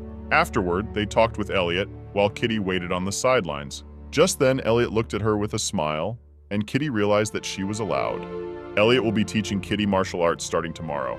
She was overjoyed, for she thought that after a few days of training, she would be able to jump in and do a sidekick. But her father said it would take her a little longer to reach what she envisioned. The next day, Harris was still unsure about Kitty's martial arts training. Although she's too much for someone who is ever insecure about anything, she does want to support Kitty in everything. Moreover, she herself has shown an interest in learning and wants to learn how to defend herself. Harris would never have thought that someone related to leopards would have the courage to show up at the manor. That girl had bitten her tongue off before they could find out anything about her, because it was better to die than to let the leopards know you had made a mistake. After that incident, Fox had used his magic to determine that tracking and eavesdropping magic had been placed on that hat and the rest of the accessories. It was so good that it was very difficult to be felt by someone who was insensitive to magic. If Kitty decided to buy this hat, the leopards would find out about her life. Now that she has become a daughter of the wolves, the leopards think she is a weakling, so they hunt her down. Now it's up to this couple to find out the whole truth and what the leopards want. Harris just doesn't want Kitty to get hurt in training. Cats are weaker in form than wolves, so she was very worried. Kitty feels more confident when she is treated like a wolf cub, and so everyone has been ordered to treat her that way. But the difference in power between the races cannot be changed by mere treatment. However, telling Kitty that everyone knows her identity is impossible. She would feel guilty for lying. And no one wanted her to feel guilty, but it made the couple sad, because they couldn't tell Kitty that it was okay to be a cat. After a while, Kitty came into the office because Cheris had been looking for her recently. Kitty woke up much earlier than her brothers because today is the first class. In view of this, Harris, or rather her parents, decided to give her a small gift. There was a beautiful sword and cool boots, especially for Kitty's class. She was very happy and pleased, but she didn't prepare anything in return. Mommy said she didn't have to give anything. Kitty was so grateful that she even kissed her. Karis was so surprised that even her ears popped out. Once they reach a certain age, the beast can hide their bestial features, but the ears and tail still appear from sheer excitement. When Chakal proposed to Harris to live together, their ears were visible, and now something happened that they thought would never happen. Karis liked it so much that she couldn't explain it to a man who had never received a kiss from Kitty. After that, she left and changed for practice. Chakal walked her to the training ground, and on the way they met the twins. Kitty bragged to them about her presence, but the brothers didn't understand why their father looked as if he were burning with jealousy. He said at once that it had never happened, but the boys guessed that he must have been jealous of Kitty or their mother. Yes, the boys argued amongst themselves. Theo was for Dad being jealous of Mom, and Dayon was for being jealous of Kitty. Whoever loses can't touch Kitty's hands for a day. These stakes proved to be too high. While they were discussing, suddenly the father turned into a wolf. He decided to take his children to the training session in this way. He had not accompanied his own sons even to their first lesson, and now he must have done so on purpose to show off to Kitty, for she was delighted. Elliot was already on the training ground, waiting for his students. But in no way did I expect to see Mr. Chakal personally come here and bring his children on his back. And then they rolled down his tail like a slide. Kitty was so grateful to Chakal for giving them a ride. She was so happy that her heart almost jumped for joy, so she kissed Chakal in gratitude. After that, he turned back into his human form and only said he wasn't worth thanking, and he didn't even notice his ears showing. Elliot decided to change the subject quickly, so as not to embarrass the gentleman. He turned his attention to Kitty. She was dressed appropriately today and ready to begin. It felt like she was already trained in martial arts, because her stance was great for a beginner. It turned out that Kitty had started when she was very young, and there was an old man who could rip the head off anyone who stood unsteady.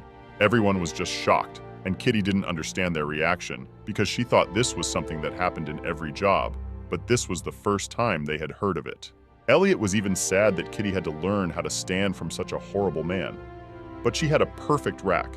She just needed to learn it in a warmer atmosphere. Kitty was glad that Elliot would train her, and with every word from this sweet girl, he understood Mr. Chakal's feelings more and more.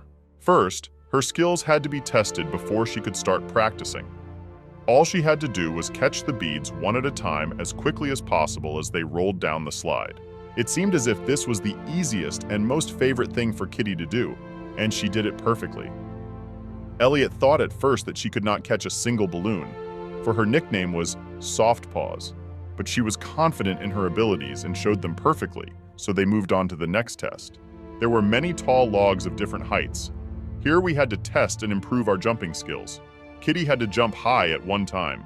Elliot had not yet had time to explain everything before Kitty was lightning fast. Kitty was already sitting on one of the tallest timbers because she liked high places. Elliot was shocked. Spiders can't really jump that high, but now he had to say that the wolf cubs really did like those heights. That's how the whole day went. She went through different tests, and then the results were summarized. Kitty had low muscle strength. However, all other stats were excellent. So she just needed to eat more salmon and meat, and her weapons she better get a bow to use at a distance. It seemed better to Kitty to learn to wield a sword like her brothers, but she was a little girl, and now she realized that a bow really suited her better. She'd always wanted to sword fight with Jarian. He always intimidated everyone with his little dagger. Kitty thought about it and didn't even notice her ears popping and drooping like leaves in the fall. She felt like a hysterical little child, but here was Elliot. He revealed that even her brothers began their journey by mastering the bow. In fact, the Gridwolf family symbol has a bow on it. For example, Mrs. Harris was recently at a gathering held at the Central Martial Arts Arena. It is believed that the goddess of that place wielded a bow. In the center of the central arena stands a bow hammered into the floor, and no one can pull it out, as it was used by the goddess herself. Kitty actually liked the weapon, which is even legendary. She felt like Elliot was lying to comfort her, but she didn't feel bad. Instead, she wanted to make progress and try harder. She called Sir Elliot Master. It sounded so pleasant that his ears popped unconsciously. A week after Kitty started attending training, her morning routine looked like this: waking up early and going to the training ground. After that, she would go to the kitchen to get a snack and a boost of energy. She would then retreat to her brother's house to practice writing and spend time together. Finally, the day came when Eden was due to arrive. The brothers, as usual, walked their sister to the practice area and went about their business. Kitty enthusiastically started the workout every time. Suddenly, Fox, who was standing nearby, noticed her shoelaces were untied and, surprisingly politely, went over to tie them. Clede had never been so kind, and he had behaved very differently during their first meeting, and now he told Kitty to leave these duties for him in the future, for it pleased him to be of service to her. He admitted that it was indeed his fault, for he wanted to see her wolf ears, but then he was convinced when he felt her sharp fangs that she was a courageous and brave student. All those flattering words Kitty accepted with pride, it did raise her self-esteem. She didn't even think about the fact that Liz had changed strangely abruptly and became flattered. Elliot told Clede to stop flirting with the lady, but the guy pretended he didn't know such complicated words and didn't know what he was talking about. It's only at times like this that he starts to pretend he doesn't understand anything, and Elliot could already hear the screws starting to turn in his cunning head. Clede said he had merely tied the lady's shoelaces, so that was the end of it, and with a charming smile walked away. Kitty asks the master, "Do wolves like to flirt too?" Only she asks this of someone who has never held hands with anyone in his 20s. Kitty suddenly told him about the stories she had been reading with the other kids, and there was information there that was clearly not for children. Elliot was so surprised that he tried to quickly change the subject to training. A short time later, Kitty and her brothers met Eden. There were many carriages with his things, and the boys assumed at once that there were a lot of books there. The mere thought of it made their heads ache. Kitty did not wonder now why Eden was so clever. Even as he stepped out of the carriage, he held a book in his hand. Suddenly, for her brothers, Kitty started acting a little too nice to him, even saying she missed him a lot. She tried to please him, even though he had just arrived, and the brothers only made Eden angry because of it. Kitty tried her best to please Eden, but he didn't care about her at all, as if she wasn't even here. But then he asked bluntly, was she flattered because she didn't want to go to class today? Kitty was shocked, because she wasn't. Quietly, she told him that she was actually very happy that he was the one who would be teaching her, and would like to start the lesson today. Moreover, she had liked him at first sight. Eden immediately turned away after those words, contemplating where to begin. Kitty was frustrated. Even at times like this, Eden wouldn't accept her compliments. He said class would start in half an hour so she could get ready, and left to get some rest. Kitty sat in the study room and pondered the fact that Eden didn't like compliments. However, he clearly likes that she missed him. Kitty has a lot to learn anyway before she can get revenge on Jarian. As she gets smarter, she will be able to decide what to do with her life when she leaves the manor. Eden came in. He noticed that the class hadn't started yet, and Kitty already looked unhappy. She had to concentrate. Kitty said she wasn't, and she was focused, but it was too obvious she was lying. Kitty freaked out that it was true, but Eden said he didn't really know when she was lying because he wasn't interested. He just noticed her displeased face. Then he put 2 books in front of her. Kitty could read the title. It was Economics for Kids. As she looked through the book, she was a little frightened. There were a lot of difficult words. Eden didn't expect her to understand everything, but as her teacher, he would make sure she learned everything. And books like this have the basics. Kitty thought it would be somewhat difficult, and her revenge would be put off for a couple more years. Since she could already read, Eden asked her a simple math question. If she has 1 piece of salmon and he gives her another piece, what will be the total? Kitty said it would make her very happy in the end. Even her ears and tail came out. Really, the question was far from that. Eden wondered how to make her seriously consider it. He told her to imagine she had 2 pieces of salmon, but suddenly he eats one of them. But Kitty wasn't even upset, for she was glad she had 2 pieces of salmon and was able to share one of them with hungry Eden. She was constantly hungry until she got here, so she doesn't mind sharing food with someone. Eden didn't stop there. He had to test Kitty's math skills and simply asked her to count how many patterns were on this wallpaper. She thought it was a math problem and started counting the patterns, of which there were many. Eden was able to turn away at this time to calm himself down a bit as his ears and face turned red. But fortunately, he was smart enough for Kitty not to notice anything.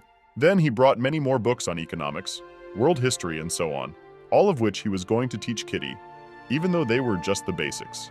He'll also teach her how to pretend to be a wolf better, because it pissed him off to notice that she was actually a cat. Kitty didn't understand how he could see it, for she gave no appearance. Her ears and tail looked very much like a wolf's. But it was so obvious that Eden didn't even bother to explain it to her. His facial expression alone was enough for Kitty to understand. He's never had to train someone before, but he's floored by the thought that his student might fail.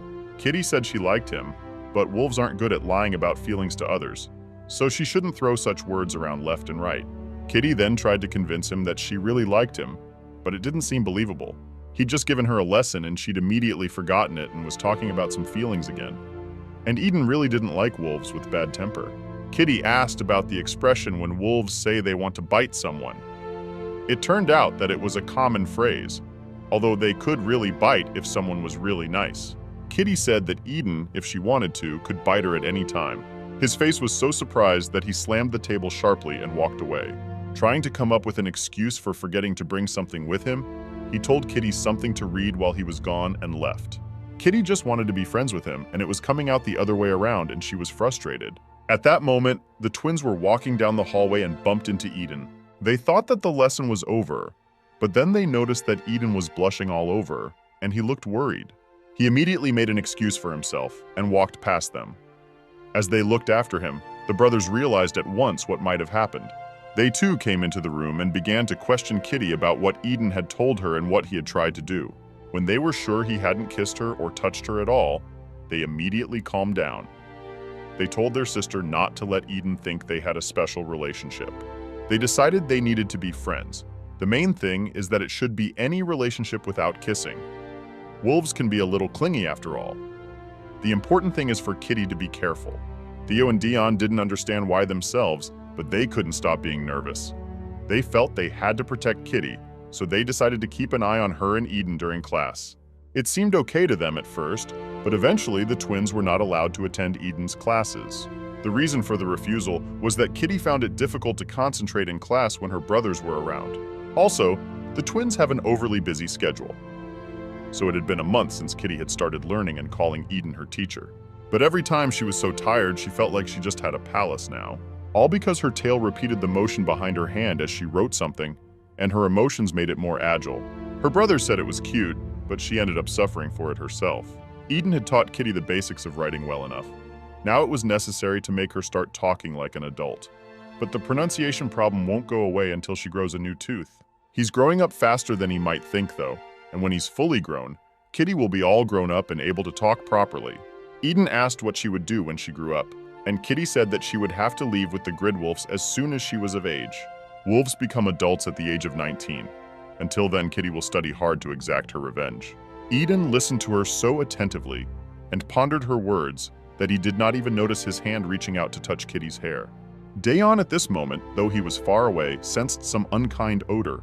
Kitty asked the teacher what he wanted to do when he became an adult, but the answer was clear. Eden wants to be stronger. It was probably due to the fact that his mother had died trying to protect him. Kitty felt that in some ways she was like her teacher. He's not an adult yet, but he's already very smart, and when he becomes strong, he will be very cool.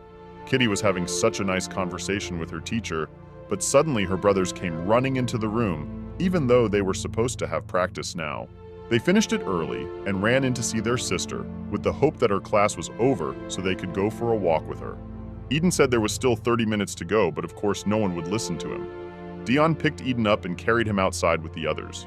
Theo turned into a wolf, and Kitty rode him in the fresh air while everyone else walked alongside, the most disgruntled being, of course, Eden. He decided it was a good time to continue the lesson, so she had to listen carefully. He had recently received a letter from his father. He told me that the head of the leopard clan was a very young boy, about 16 years old, but he must be very strong if he could do it. Now the father is worried that the leopard is using his abilities to manipulate others.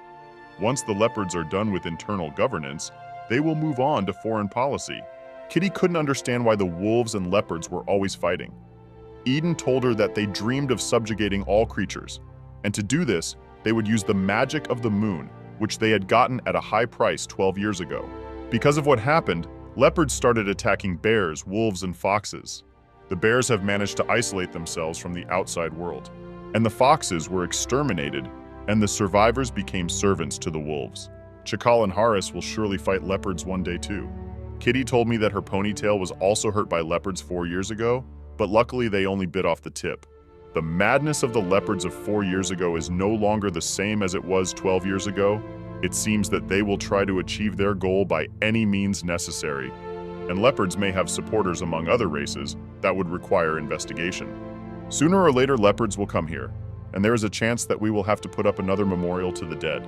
This topic made everyone kind of wilted, because everyone had experienced some kind of loss. But the brothers did not want Kitty to worry. They told her that everything would be all right, for even if the leopards attacked, they would certainly not get into the manor. For the sake of this, the parents took extraordinary measures. They planted large quantities of catnip in the hills around the mansion to deter leopards. Peppermint is not poisonous, however. Cats lose their temper at the smell of it. Dayon should never have said so, for before they knew it, Kitty had disappeared. Quickly, we ran to find her, and although we realized it was possible, we didn't expect to see such a situation. Kitty was crazy to wallow in that catnip, not thinking about anything, rubbing herself with it. What is she doing? The brothers were distracted for just a couple seconds, and she was already here and drunk. Eden howled loudly and called the doctor, while the brothers tried to bring Kitty to her senses. If her parents saw her in such a state, they would surely scold the boys. Eden called out to the doctor and wanted to leave discreetly, but he was prevented from doing so, at least because there were 2 minutes and 32 seconds left in the lesson and he couldn't abandon his student. So he had to help Kitty. My father used to say that drunks should be brought to their senses that way. He picked her up and carried her to the water, the thing she feared most. And if at first Kitty did not quite understand what was going on, when she heard the murmuring of the water, she at once came to her senses. She was so scared that she bit Eden before he carried her to the water. The boy was shocked, for even leopards had never bitten him. Theo and Dayon stood back and laughed at him. Kitty, falling between Eden's legs, asked to be a little kinder to her. After all, she was his first student, and he should cherish her. After that, she lay down comfortably in a warm place and fell asleep. Eden reached out to pet Kitty, but the brothers immediately took her away. Through this situation, they found out that Kitty should not be allowed to drink with men. After all, she was even cuter when drunk. Her cuteness level doubled. The boys didn't even notice their mom appearing right beside them, and she was incredibly angry and intimidating. So much so that even Eden felt afraid. Now the boys had to explain to her what had happened.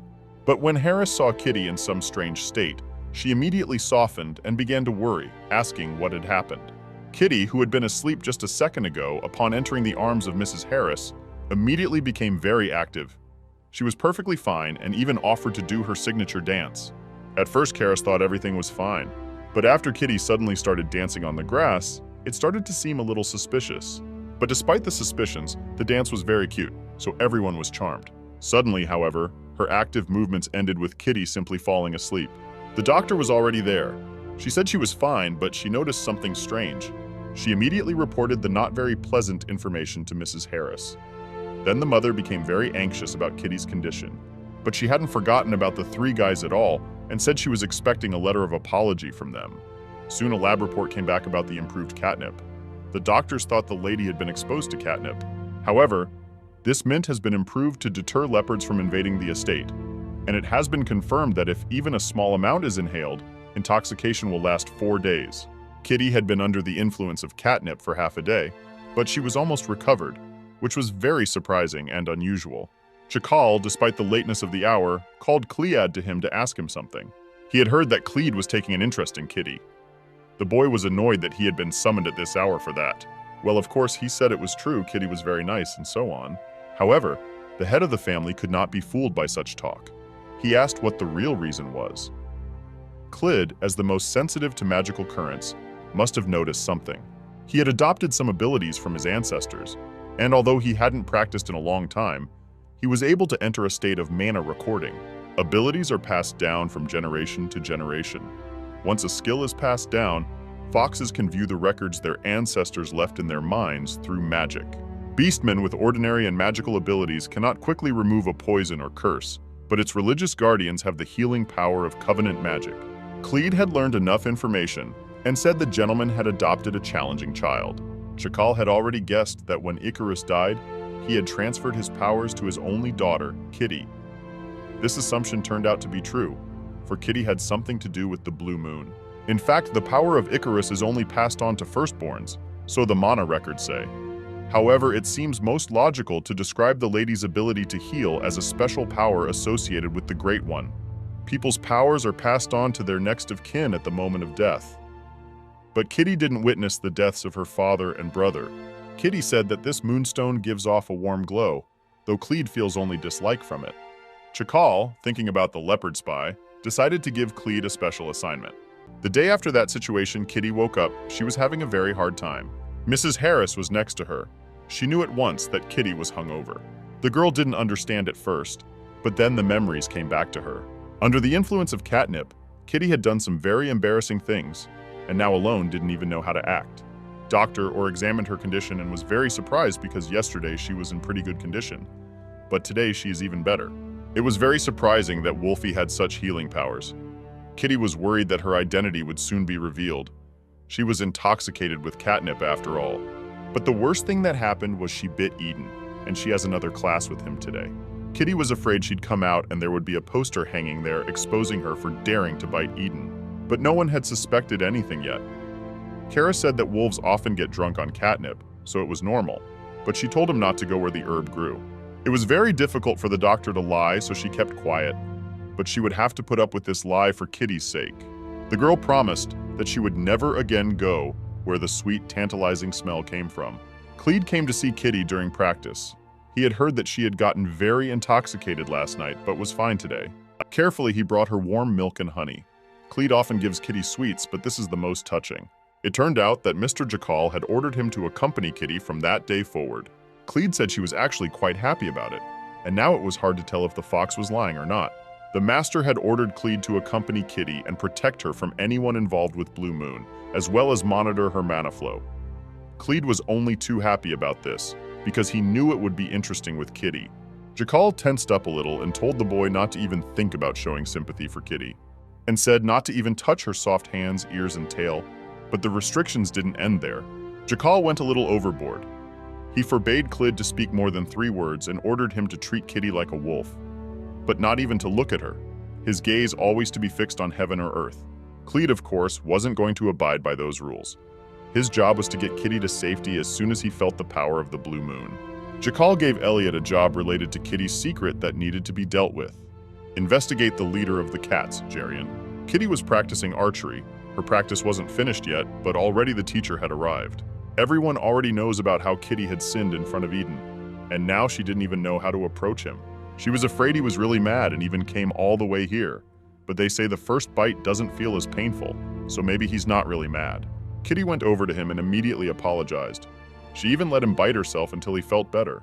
When he began to reach out, Kitty expected him to hit her on the head, but she felt no pain. Eden simply stroked her soft hair. Then she asked, "Will he not bite her?" Eden said, "Later." Fortunately, he didn't look like he hated her, so Kitty was able to relax. But Eden didn't like the fact that she was constantly shaking when she saw him, as if he was actually going to beat up his student. Kitty thought he meant some kind of special relationship, and her brothers had told her that wolves could be a bit obsessive and possessive, so you had to be careful. Kitty wasn't afraid to ask if Eden was displaying a wolf obsession. As soon as he said no, Kitty believed it at once. Somehow she believed everything he said. He was so cool and very smart.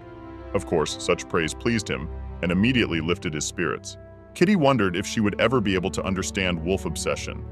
Eden had said he would be sure to teach her everything, but she didn't have to know about other people's obsessions. Eden first noticed the boy standing near Kitty all the time and asked who he was. Cleed introduced himself as Lady Kitty's escort. Mr. Jakal had given orders to protect her from all manner of evil, but unless there's a special occasion, he won't accompany the lady inside the manor. However, they are currently in the training room, so he is here. Some strange atmosphere appeared between the two boys. Kitty, of course, noticed it. As soon as her training was over, Eden's class was scheduled to be next, so they would meet there. Eden, of course, was going to leave anyway. He said that if Kitty was even a minute late for class, he would definitely bite her, and such a warning was common. But Kitty was very excited, because at that moment, she saw her own hair on Eden's clothes. She didn't understand why the molting had started now. So she decided to hurry up and finish her training and go to the bathroom. Eden didn't understand why she was acting like that or why she was writing like that, and Clee just laughed on the sidelines. Kitty came running into the room and immediately told Lena that the shedding had begun. She needed to bathe and comb out her hair as soon as possible. Even in human form, her thick, fluffy hair was shedding a lot. It was different from the molting of wolves. But even though she is molting so much, no one will notice because it's molting time for everyone in the mansion. Kitty asked me to tie her ponytail as tight as possible so that not a single hair would fall out during class. And this hairstyle suited Kitty very well. But it turned out that something was missing. They needed something to put on their heads, and Lena had just the right thing. Eden was already ready for class, but Kitty hadn't arrived yet. Her brothers came instead to see what the soft hands were learning. The brothers purposely finished their lessons early to see how Kitty's lesson was going. When she finally arrived, the brothers looked at her in surprise. Even Eden's eyes widened in surprise. Kitty looked different today than usual. That hairdo made her look like a fairy getting married. Then her brothers started teasing her and asking her which of the three of them she would choose as her lover. Eden held her breath and everyone waited for her answer, but Kitty was starting to get very nervous. Because of this, even though her ponytail was tight, her hair began to fly in the air. The hair was falling off her, even though Kitty didn't even do anything about it. At first, her brothers told her not to worry about it. Everyone molts. But her brother wouldn't stop sneezing, and everyone else was already covered in a layer of her loose fur. This situation was really awkward. The brothers said that Fluffy always sheds a lot, and it's normal. But Kitty felt very uncomfortable. She was so sad. Now she wanted to take a little walk, so she asked Mr. Eden to cancel today's class. Of course, the brothers wanted to go for a walk with her, but Kitty, covering her hair, ran off on her own. Her brothers were concerned about her condition, but she wanted to be alone. As soon as Kitty ran down the hallway, a lot of hair fell off her, and no one at first realized how that happened. Kitty would hear them talking as she ran past and immediately apologize. She hadn't been bothered by the molting at all before, but now she realized how serious it was. There were no small animals in this place except for her alone. She's the only cat in this huge place, and without noticing it herself, Kitty began to cry. The mansion is very cozy and has food all the time. Everyone is very kind and caring. Kitty feels their love for her, even though she is here temporarily. But she's here because of the lies. She's hurting from lying to everyone, and she's also lonely. She missed her mom, dad, brother, and unborn siblings. Missed them very much. Even when evening came, the manor had not yet been completely cleaned of fur. A cat's molt is very different from a wolf's after all. Kitty had been strong all along, but felt different from the wolves and became very upset. Since it was already evening, the boys went to look for Kitty. It was very easy because they just followed the trail of her fur. So they ended up in the dandelion garden, but they didn't understand why Kitty had come here in the first place. Eden was walking ahead of everyone, and he was the very first to smell Kitty, and then he froze in place. Kitty, transformed into a cat, sat on the slope. You could see how desperate she was. She was still crying too. Eden felt as if he understood her feelings. The brothers were relieved that she was uninjured and okay, so they went straight to her. Eden said he didn't belong here, so he decided to leave so his brothers could take care of Kitty. But they offered to go together, for he had been showing them the way all along. But Eden only asked her to let him know when she was ready to return to class, and left. He realized there was nothing he could do to help Kitty right now anyway. Right now she needed her family, her brothers. They wrapped her in plaid and sat next to her to look at the stars together. The cozy company at once reassured Kitty. She was glad they had come for her. The boys realized that Kitty misses her mom a lot and said that her family misses her too. And that's okay. They think of her especially strongly during molting because it's impossible to forget such a soft coat. The brothers called Kitty back home to get her hair combed properly. It was such sweet care, and even though it was a foster home, Kitty was very comfortable. They looked at the stars some more, discussing different constellations, and then they went home. Kitty opened the doors of the house and was very anxious about how she would go to her room, for everything would be in her fur again. But she was very surprised because everything in the house had changed. The uniforms of the maids, the knights, and the decor turned white. Kitty knew at once that they had done it for her, so she was very happy and quietly went to her room. And when it was already nightfall, her parents decided to peek into her room very quietly to check. The children, having taken on a different appearance, slept together. Harris couldn't take her eyes off them for a long time, and she thought that if her daughter were alive, she would be just like Kitty. Theo and Dion did a great job of combing out the fur, so the molt ended quickly and successfully. Kitty returned to her usual routine and learned a great deal from Eden. After she had mastered writing and even learned to write, her teacher told her about the Beastman and the Blue Moon. But no one had yet figured out how the Blue Moon worked. Their research with the gem replica had been inconclusive. Kitty remembered that Jerry had mentioned the Blue Moon very often before, and even Mr. Jakal and Eden said the leopards had the stone, but it's unlikely Jerry has anything to do with leopards. That would be odd. 4 years ago, the cats were driven from their home during a leopard rampage and ended up in an even more unfavorable place. Mom said Jerry was in the last rows and made sure everyone could escape in this emergency. So he became the leader of the cats, so it makes sense that he shouldn't be on good terms with the leopards. But Kitty thought deeply about it. Eden could see she was thinking about something, and of course told her to ask him, and he would tell her anything she was interested in. Kitty wondered if the Blue Moon had anything to do with cats. It turned out to be true. The Blue Moon is a relic of the goddess, of the cat and the animals that pulled her chariot. Relics are sacred objects left behind by the gods. Relics are still sung about in lullabies. However, the Blue Moon is not only talked about in the lullaby, there are also legends about the deities. In one such book, it is said that some cats bear the same name for many generations, waiting for the goddess to appear. Cats touched by the goddess are said to be immune to the Blue Moon. Eden came across this information when he was looking for a way to subdue the leopards. That's why he was so attentive to Kitty at the tea party. Kitty wondered, was it possible that her daddy and brother were special cats, and she might have inherited their powers? Before she died, Mommy had talked about some special power. Mommy knew all about it, which is why she told Kitty to go to the wolves. She was a little sad, but then she got an idea and asked the teacher to help a little. She asked him for help because she trusted him, and Eden was glad to be the only one she could trust to help her. Sometime later, Eden thought he should tell Jakal the truth about what Kitty had told him about Jarian, the leader of the cat family.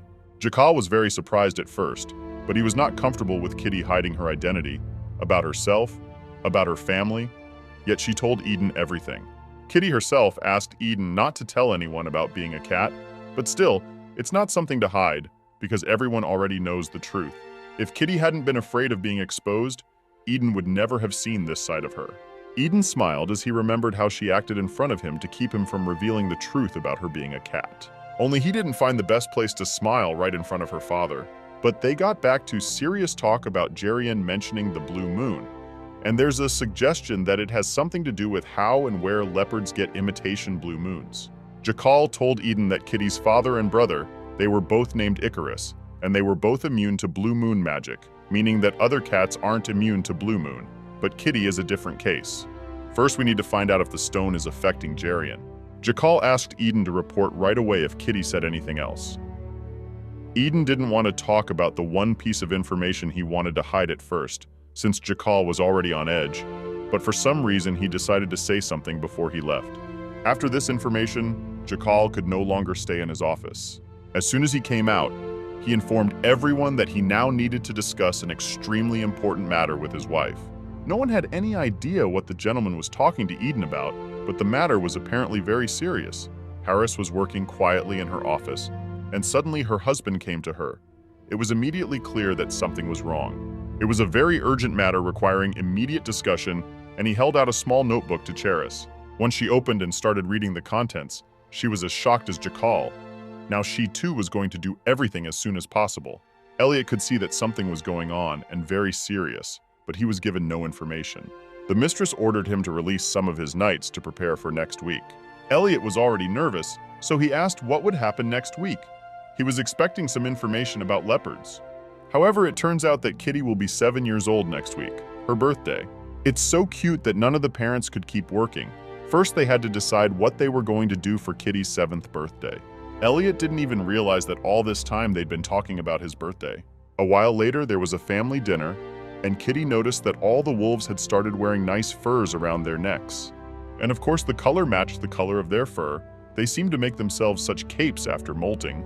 Kitty noticed it, of course, and she probably would have liked one too. Harris smoothly started a conversation about Kitty's birthday next week. The girl had said it only a few hours ago during class, but it had already reached Mrs. Harris. Kitty realized that rumors spread very quickly among the wolves. Recently, as she was finishing her lesson, her brothers came to call her to play. They saw a fluffy ball in her hands and she called it a meow ball, which she rolled out of her fur. Then the girl realized that wolves wouldn't call something like that a meow ball, so she came up with another name for it, wool ball. This ball of fur will serve as a reminder that she will soon be 7 years old. That's how the brothers found out that Kitty's birthday was coming up. They immediately started asking what date this holiday was, with the hope that her birthday wasn't passed yet. In the end, the culprit in all of this was Eden, who spread the word. So now everyone was asking what Kitty would like to get as a birthday present, but she already has so much already, so she didn't want anything this time. The parents were stumped, but then they said that regular wolf cubs are always asking for something. Each time they want more and more presents. Also, the wolf cubs love to throw a massive birthday party. It sounded plausible enough for Kitty to believe. So, after a little thought, she said that she would like to get something for knitting or sewing for her birthday. It was so cute. Everyone thought Kitty wanted to make something herself, but Kitty said she wanted to learn some skills before she left Gridwolf Manor. There are supplies, but they're too big for her little hands. After these words, the atmosphere changed somehow, but Kitty never realized why. Her brothers asked if she didn't want some clothes or jewelry as an extra gift, but Kitty didn't need it, because clothes or jewelry wouldn't help her become independent. Well, her brother said she could sell it all later to make money. It's not like she can leave all her stuff on the estate. But Kitty was really going to leave all the stuff here, for it had been bought with Gridwolf's money, and then they could sell the jewelry for a large sum. She had an excuse for everything, and so the family sank in despair. Eden only laughed at the situation. He hadn't taught Kitty how to evoke pity, but she was doing an excellent job of it. Harris once again asked what Kitty wanted to do for her birthday. The girl thought about it for a bit and decided that she wanted to go to the market square, because it seemed like a really cool place to her when she and her brothers looked at it from afar last time. The brothers were thinking the same thing at this moment, so the smile never left their faces. Kitty wants to go to the shopping plaza because they showed her that place. It also means they can buy her more presents there. Kitty wants to go to the marketplace and buy the first yarn she sees. However, her brothers told their parents that Kitty wanted to buy whatever she could find in the market square, and that was a great idea. Her parents immediately agreed. They began to discuss how many chaperones they would take with them and who would carry the gifts, because there would be a lot of them. In the end, they were going to take one night order and a few more nights. The usual walk to the market square had become too much, and Kitty was very worried about it. A week later, her birthday came, and as soon as Kitty woke up, she went to the place of remembrance for her family. She missed them a lot already, so after talking to them for a bit, she left to get ready. The carriage was already waiting for Kitty downstairs, her escorts being Elliot and Clede. Today they were the first to wish her happy birthday, albeit verbally. Clede will be doing her best today to make sure Kitty's walk is safe and fun. Just as Kitty opened the carriage doors, she suddenly heard the sound of clappers, and a multitude of bright ribbons and flowers were in the air. The brothers prepared this little surprise to congratulate Kitty. She was already 7 years old and already so big, her brothers immediately started hugging her. Kitty saw that not only the brothers were in the carriage, but also her teacher Eden, who would also be going along with her on the walk. But he said it was so that he wouldn't miss today's class. Kitty said that until he wished her a happy birthday, she wouldn't listen to his lesson. It was like blackmail. Actually, it was just a joke. He didn't have to congratulate her. And just like that, Kitty went for a walk with her brothers and her teacher. The parents only saw the kids off with the hope that they would have a good time there. Kitty hadn't gotten attached to anything yet in all this time, except the button from the clothes she'd been wearing when she came here. So the kids were gone. So Harris took out the scissors and told her husband that they would now start the preparations. Jackal must have noticed that Kitty really wanted the fur cape. She couldn't take her eyes off the others, and Kitty seemed to feel deprived without the cape. Jackal remembered Kitty's reaction when she alone didn't have such a fur collar, and eventually he agreed to contribute. He turned into a wolf, and his wife took a pair of scissors and started cutting off the wool. Jackal is a good father, so Kitty is sure to love the collar made from his wool. And the huge carriage had already arrived in town. Kitty looked out of the window with interest. It was the first time she had seen so many wolves, but before leaving the carriage, the knights had to check the situation. There were more people on the streets today than usual. Everyone had come to see Lady Gridwolf, and besides, the luxurious carriage was attracting attention. But still everyone is very interested to see Kitty, because many people and children have already gathered near her carriage. When the neighborhood check was done, Kitty could safely go out and do some shopping. Kitty didn't really know how shopping was done. She had never bought anything. Dad and brother were always away, and Mom worked late into the night, and the aunt next door usually brought Kitty clothes and shoes. Eden explained to Kitty she should go everywhere and look at the merchandise, and if she liked something, she should go to Elliot, and he would put the item on the account. Clede, before the shopping began, told Kitty that if she felt the aura of the blue moon as she walked, she should assume the position instantly, and the knights would take care of the rest. She should count to 100 in her head, and if she got confused, she would be easy prey for blue moon criminals. And if she was far away from everyone, she would have to mark her location with a howl. Kitty remembered that the stone only gave her a warm feeling, like her mother's touch.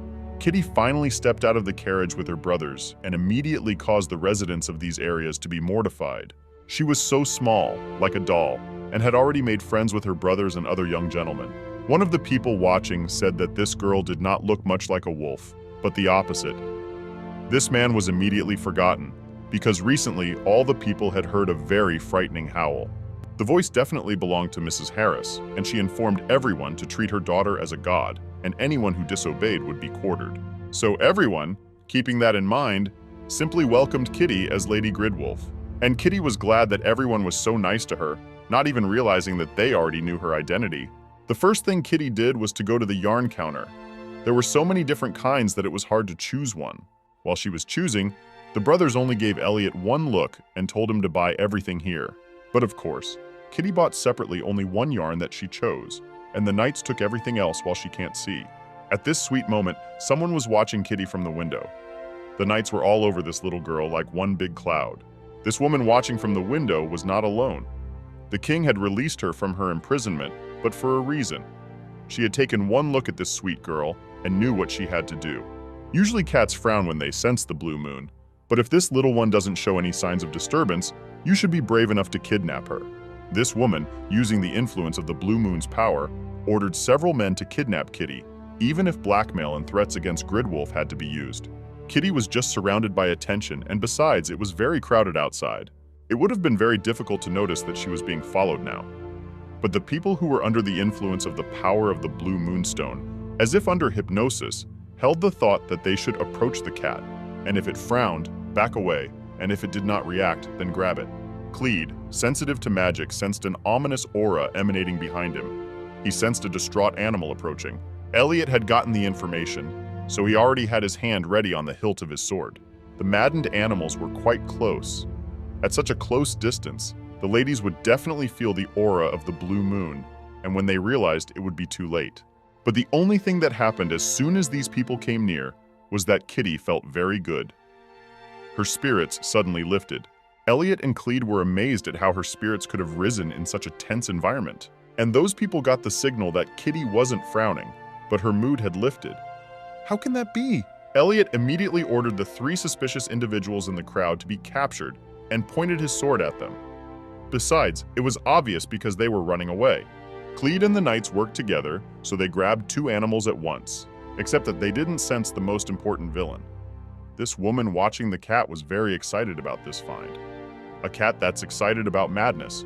That had never been seen before. This woman waited until the moment to discreetly leave and report everything to her superiors. Clede had to neutralize the blue moon's effect on these suspicious people. But as soon as he removed their hood, he was surprised because they were of his race. They were foxes. Kitty sat there the whole time and counted to 100 because her brothers asked her to do so. When she finished and opened her eyes, she couldn't understand what had happened to Clede. He was trembling. The fox noticed that this boy had lost his temper, so she waited a moment to break free and run. Except that he wasn't running as far as he could, but straight toward Kitty, who wasn't far away at all. It all happened so quickly, and here Kitty was already floating in the air with the man. All the knights immediately ran across the rooftops to catch up and free Kitty. They were very close to catching up with this fox, but he couldn't stop. Using magic, he continued to run through the air. The knights didn't know what to do in such a situation, because now they would probably miss the culprit. Kitty did not know what to do. They were already at a high altitude, and if they got any farther away, the knights would not be able to save her. But then she remembered. Clede had told her that if she found herself far away from everyone, she was to mark her location with a howl. She drew in her breath and was about to forget, but the fox holding her only laughed. How would a cat howl? Somehow he knew she was the daughter of a thief. She had been kicked out of the cat territory for stealing food. This fox knew about her past. But Kitty still couldn't stand idly by because then there would definitely be no one to help her. So she screamed loudly and began to struggle. It was difficult to hold such an active child even in the air, but once she screamed, it didn't take long to wait. Harris and Jakal were here in just a few seconds to rescue her. They only heard Kitty because she let out such a high-pitched howl. Jackal held the culprit, and when the dust cleared, Kitty saw that Mr. Jakal's hair had changed. He cut his hair a little short, but it seemed to scare Kitty. Cheris didn't think her husband's haircut would scare the baby and felt guilty, but she would get used to it quickly. A short while later, the others had already rushed to the location of Kitty and her parents. Everyone was so concerned about Kitty's condition, but thankfully she was fine. Elliot apologized to the lady and promised that such a situation would not happen again. And they even thanked her for that lovely howl. Kitty felt a little embarrassed. She said it was an easy thing for a wolf cub to do. To make things a little better, Cheris put the cape on Kitty and said that it was now her personal cape as a gift. Then it became clear to everyone why my father's hair was affected. Kitty looked at Mr. Jakal's hair and realized that he had done it for her. Of course she loved the gift, but she couldn't stop crying, thinking she was a bad girl and unworthy of such a gesture. It was an unexpected reaction, and of course everyone tried to calm Kitty down. After all, it's her birthday and she deserves joy and presents. Eden stood back the whole time and only watched. Suddenly he heard Kitty begin to tell the truth. Her mom was a cat, her dad and brothers were cats, and she herself was a cat. Eden didn't understand why she had decided to reveal all this. Kitty went on and said that when her mom was pregnant, she had only siblings. Life was very hard, and they had to steal food from Jerian's kitchen. Eventually, she and her mom were chased away. Kitty, sobbing, apologized to her new family for lying. She thought herself bad and unworthy of such a beautiful gift. And even if she was chased away, she didn't want to deceive her loved ones anymore. Kitty explained that she had lied for her family to protect them, but she couldn't keep doing it anymore because her new family had treated her with such care and affection. She expected a terrible reaction. She was afraid she might even get hit, but instead Harris hugged her tightly and asked her not to say anything more. Karis explained that they didn't adopt Kitty because they thought she would become like them. They took her into the family because she came to them in serious condition, and they decided to take care of her. It's not her mom's fault either. Parents are always willing to do anything to protect their children. Mama Kitty and Cheris just failed to do what they were supposed to do because of circumstances that didn't work out in their favor. And this sort of thing inevitably happens. So you can't blame anyone for what happened. The most important thing is that Kitty is safe and sound, and it's her birthday. Kitty, this sad situation finally ended, and Kitty's joyous birthday party continued. Cheris apparently has carte blanche today since she saved Kitty. It was she who constantly carried the girl in her arms everywhere, because of which the brothers could not even touch Kitty. Jakal had to have a serious talk with Clead because he screwed up today. Even though the leopards use the foxes for their own purposes, Clead still has to do his job. The leopards will continue to send various creatures to do one order or another. But if Clead can't separate his feelings for his kin from his work, then the wolves won't help him anymore. Yes, it's cruel, but there was a pact between the wolves and Clead that they would protect him and the foxes for their loyalty. Clead still remembered how his kin had died, and it was his duty to survive to rebuild the clan in the future. Clead realized that he had made a mistake. He apologized and promised to do better from now on. Elliot protected Clead from punishment a bit, telling the Lord that Clead had managed to sense the Blue Moon's presence, and if it hadn't been for him, things could have ended much worse. But still, Clead couldn't bring himself to attack his kin. Even though he has a lousy temper, he cares a lot about the other foxes. Kitty asked Cheris, would Clead really be punished? Since she was exposed to danger, he could not do without punishment. But Kitty made a sweet expression on her face. It was her birthday, and she didn't want anyone to be sad on the holiday. Harris froze in place as she pondered this, after which she immediately went to her husband. Kitty had to use the same technique in front of Jakal, and though she was scared at first, it still worked. Plus, it ended well, so another reason not to punish Clead, at least on his birthday. Jakal also wanted only good things to happen today, so this time he forgave Clead. Fox realized that Kitty was really thinking about him and was worried. It made him so embarrassed that even his ears popped out. Eden saw all this and sensed something wrong. When they got back home, everything was decorated for the birthday party. There was also a very large birthday cake. It was the first time Kitty had ever seen one, but then she saw what she liked best. It was a meow soup made especially for her. It was a treat for her family, and she had to eat the whole thing for each family member. Kitty was indeed happy, and then it was time to open presents. The brothers placed a large box before her, and Kitty opened it with interest. It was a pot-bellied pig, one of 3 piglets. Her brothers also gave her her first coin so Kitty could put it down right away. The piggy bank became 1 coin thicker, and Kitty realized that she would have to keep filling the piggy bank because pigs gain more weight when they eat. That's why piggy banks are made in the shape of pigs. Kitty asked them, was it really true? But Elliot, seeing her, was silent. He was very tired of the twins. And then he said, here in the wolf's den, the pig needs to make a lot of money so the wolves won't touch it. Then Eden stealthily slipped Kitty her present. She opened it with interest. There was a red beret that now matched her fur cape perfectly. Kitty had recently lost the beret, so Eden thought it would be a nice present for her and wished her a happy birthday. Kitty was so excited that she even started to dance a little. The whole family started looking at Eden suspiciously because they noticed that he was watching Kitty too closely. And it's not like he's a family member, he's a man, so you have to keep a close eye on him. And then the whole family went to change clothes because we had to take a family portrait as a sign of remembrance. 2 adult wolves, 2 young wolf cubs, and 1 little kitty are the Gridwolf family. After the day was over, everyone was busier than usual, and Kitty started doing experiments to find out what powers she had. Of the experiments she will conduct, today is probably the most dangerous. This is the effect of the Blue Moon replica on Sir Elliot. Based on Elliot's magic power and the characteristics of the Blue Moon replica, Elliot should be in that condition for about a week. Except when everyone was sick next to the Blue Moonstone, Kitty felt warm, felt soft, and felt as if sunlight was coming from Elliot's body. She was the only one who described the power of the Blue Moon in this way, and suddenly he came to his senses. But he hadn't quite recovered from the effects of that stone. Karis was very surprised. She had hoped that it might be possible to purge the man of his madness by being near him. It was recently reported that there is a close relationship between the cat leader and leopards. Also the fact that Kitty was immune to the power of the Blue Moon. She had an idea and asked to move closer to Elliot. Then she touched her hand to his head, and all the negative effects did indeed disappear as soon as she held out her hand. A warm glow enveloped Elliot, and he felt better. He felt better than he had before he was tied to the chair, and even the headache had gone away. Even his memory was fine. He remembered his last request, to introduce him to the beautiful she-wolf. However, Mrs. Harris ignored his words again. Most importantly, Kitty has incredible powers.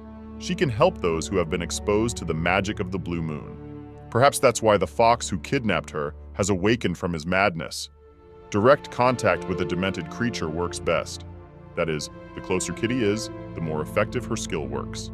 There is no mention of her ability in any book, so it will take some more research. Maybe this is the power Kitty's mom was talking about. When her mother was dying, Kitty felt a warm glow. It was the same one she'd felt from Elliot, so there is a suspicion that Mom had something to do with Kitty's powers. These powers can definitely thwart the villainous plans of the leopards. However, the powers must be kept secret, for too much power is an invitation to attack. For the sake of safety and today's experiment, Elliot's help proved indispensable, as he could be trusted.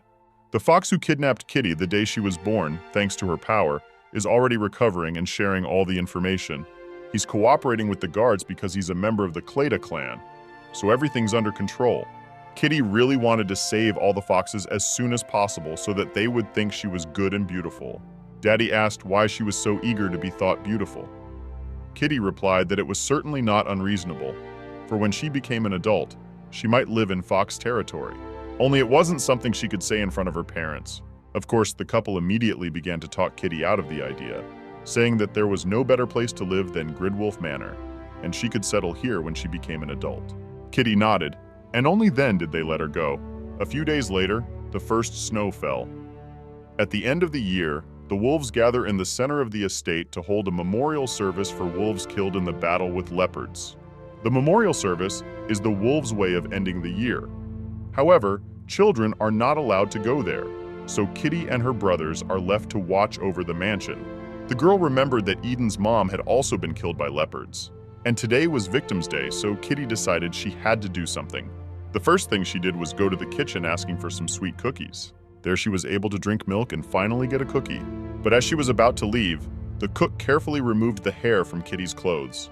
The girl thanked him and went about her business. The girl thanked the cook and went about her business. After that, Kitty took off her masquerade. It was actually the same woman, Sigma, the leopard from the second faction.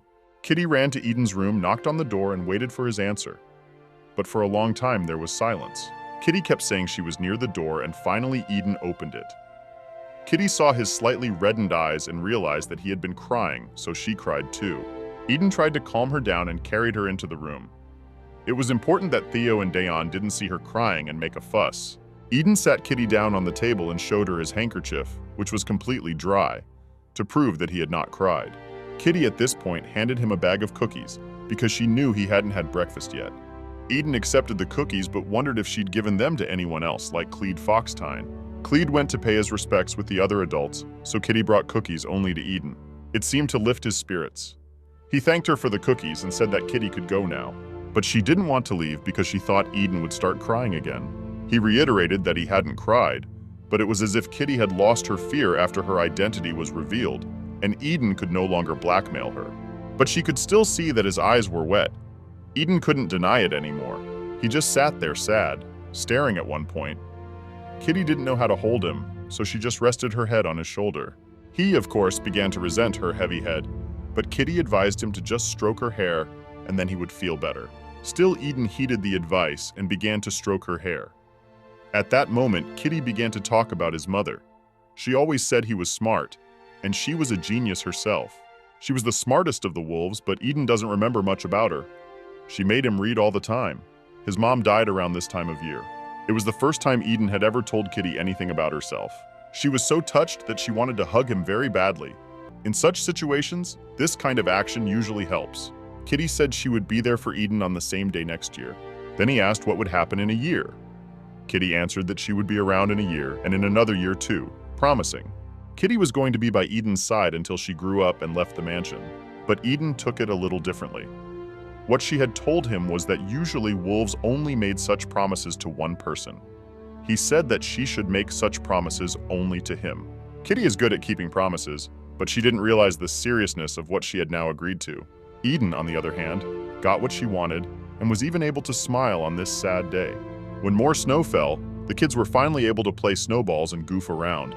Eden did not take part in these games, being busy reading books as usual. But Kitty and her brothers enjoyed playing all day. They only decided to finish when it was time for dinner, and they had already molded many snowmen. They made their whole family out of snow. It was really cute. Kitty found her own place. It took longer for my parents to drive back, so they returned when it was already dark. Harris looked at the snow falling, and it brought back unpleasant memories for her. The day her baby died, even though she promised she would definitely come back for him and everything would be okay. She came to her senses when they had already arrived home. The kids must have been waiting, so after getting out of the carriage, the parents hurried into the house. But right in the yard, they saw the whole family's snowmen, which had clearly been molded by their little ones. There was even a little snowman named Kitty, and in spite of him, Karis wondered again. She began to cry, but at that moment she heard Kitty's voice. The girl came to meet Harris and Jakal, who had returned, even though it was already night. She couldn't sleep, so she went out and made some more snowmen. And besides, she thought everyone would like snowmen. Karis really liked the snowmen. But looking at the tears in her eyes, Kitty immediately remembered Eden's eyes reddened with tears, and to help Harris, she hugged her too. It usually helped. Kitty, though she missed her mom, didn't cry. Because if she was sad, her mom would worry about her, and Kitty didn't want to break her heart. Karis wondered, would her dead daughter's voice have been as soft and warm as Kitty's, and would she have spoken such gentle words too? Karis left her alone in that cold place. Karis had gotten to spend warm and happy days, and it would be greedy to ask for time to stop so she could stay in this blissful moment. After that sad period, the winter did go well though, and so spring came and the plants began to sprout. Kitty grew up happily with her brothers. Eden used to be sad and alone, while Clede was seeing more and more of his kin. And now it's fall. It was winter again when Kitty had to say goodbye to her brothers. Kitty confidently decided to exercise from that moment on. And since then, it's been 10 years since locals have been attacked by cape-wearing criminals. Normally, no one could capture these rascals, but there were a few people who are able to fight back to protect the residents. Kitty Gridwolf, 17, has gained fame and popularity during this time because she has always fought for justice. Of course, she wasn't alone in dealing with criminals. She was often helped by Elliot's teacher. Kitty was already known for being the one who gave the rabbits a roof over their heads. And now she has helped civilians who were attacked by a criminal. It was a cute couple expecting a baby, but they hadn't yet come up with a name for the baby that would soon be born. Kitty looked at them and immediately thought of her mom and unborn siblings. She was very happy that she was able to protect this little one. Leopard attacks are less frequent, but still persistent. Kitty approached the criminals. She was now using her power to remove the influence of the Blue Moonstone. When the magic was destroyed, the criminals came to their senses. It was fortunate that Kitty was nearby and everything went smoothly. Kitty did a great job working alongside her teacher, Elliot. From the outside, the atmosphere between them might have seemed a little wrong, but still, people were very happy to have Kitty. When they saw her for the first time 10 years ago, she was so sweet and like a fairy. From a timid little kitten, Kitty has become a stately lady. The only thing that hasn't changed is her love of boxes and salmon. After its revival, however, a new problem emerged. Everyone around her melts under her charm, and all the guys have their eyes on Kitty, except that she didn't seem to feel those glances at all. Elliot began to suspect that cats didn't feel love on an instinctive level. Kitty didn't buy anything, but she looked irresistible again. Elliot decided to be blunt about the fact that the lady was burning the hearts of wolves with her charm. Ignorance of that fact didn't absolve her of responsibility. Kitty just laughed. She asked how many victims the teacher had managed to count, and it was already 256. So he asked her to take the question seriously. And he also asked her to refrain from talking to Eden and Clete alone. But Kitty couldn't do that, because they were her best friends, and she had no one else to socialize with after her brothers left. She did not realize that she could not be alone with them for too long. Elliot did care for the lady, but Kitty was sure that the teacher was worrying in vain. Right now, Eden is busy preparing for her coming-of-age ceremony, and Clete is busy managing a platoon of foxes. They are both very busy, and Kitty's about to turn 18 too. She has to prepare for the future.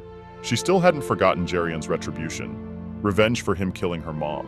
Mr. Jakal said that when he returned from the convention, he would tell about Kitty's dead brother and father.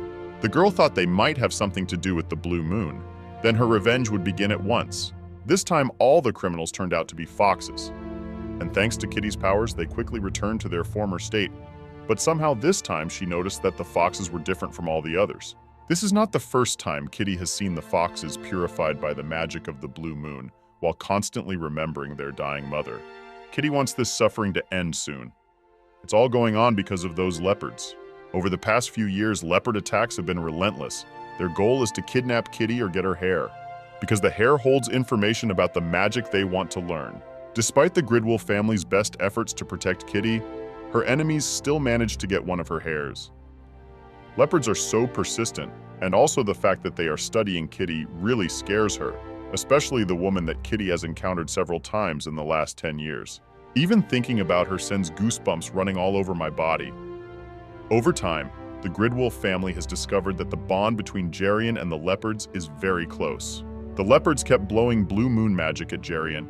Even after learning that he was immune to the effects of the stone, they didn't stop. Kitty doesn't know how the child was immune to magic, but she's sure that if she gets to the leopards, she'll get to Gerion. He will surely pay for the crime he has committed. Kitty wondered what Lisa, who she had caught since morning, would say, and she hoped Lisa would wake up soon. In those 10 years, Kitty has managed to rescue as many as 7 platoons of foxes.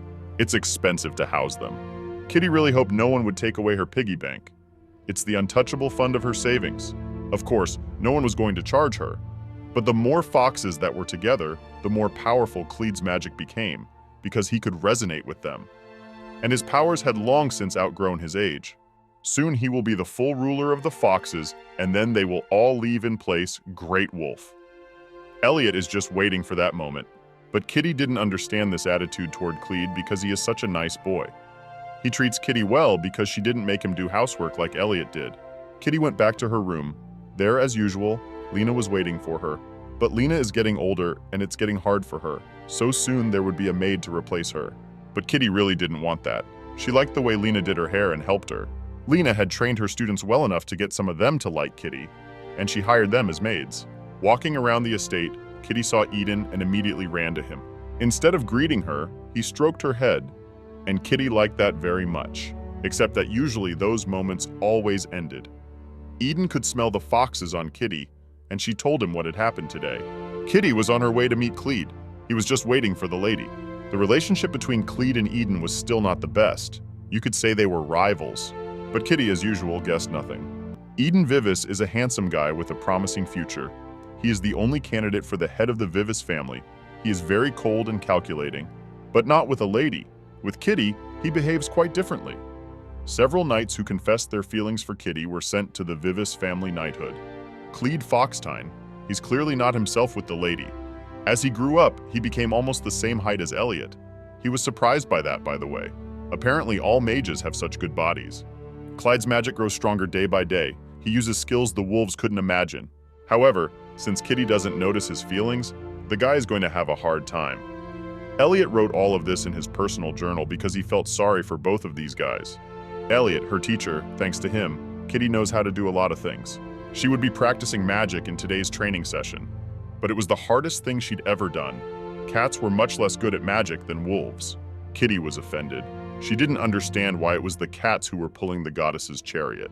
Clede noticed how hard it was for her, so he decided to help, since he knew magic better than anyone. He told her to imagine a stream of water starting at her forehead and spreading to her tips. Kitty, looking into his eyes, imagined it, and she had it all at once. Kitty already knows how to handle a bow and dagger. Magic manipulation she has also mastered, so Elliot suggested she hide in the battle. Kitty was thrilled with it. Most of all, she thought she would soon be able to do what Mr. Jakal did, jump high and strike at a 45 degrees angle in flight. The teacher didn't get her hopes up right away and told her that she couldn't do it right away, but if she tried hard enough, she could someday. Kitty took on her animal form. Winter was coming, so her claws were getting denser. It was perfect for training. Kitty began practicing her paw attacks. She was also using her claws. If Kitty had attacked someone like that, they would have died of mortification immediately. Apparently, she had decided to use her cuteness as a weapon.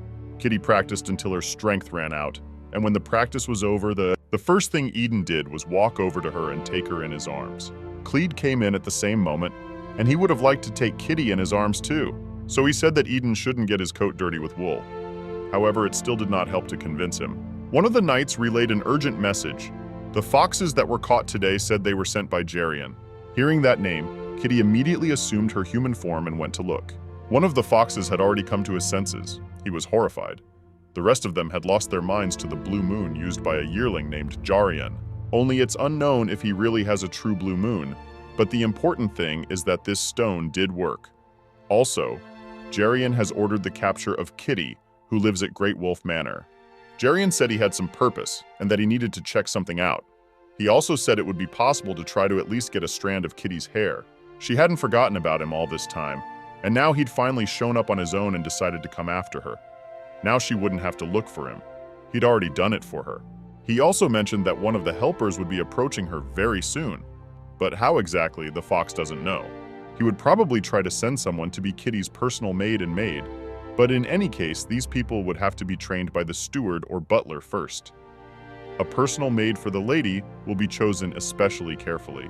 Clyd suggested checking all the candidates, but Kitty decided to proceed as planned, without changing anything. Even if the spy did get into the manor, he would still not be able to defeat Grudwolf. Clyd, I did as she wished. After all, he is responsible for her safety. Eden looked at these years and didn't realize when it started. Every time Kitty smiled like that, the fox had something snap in Eden's heart.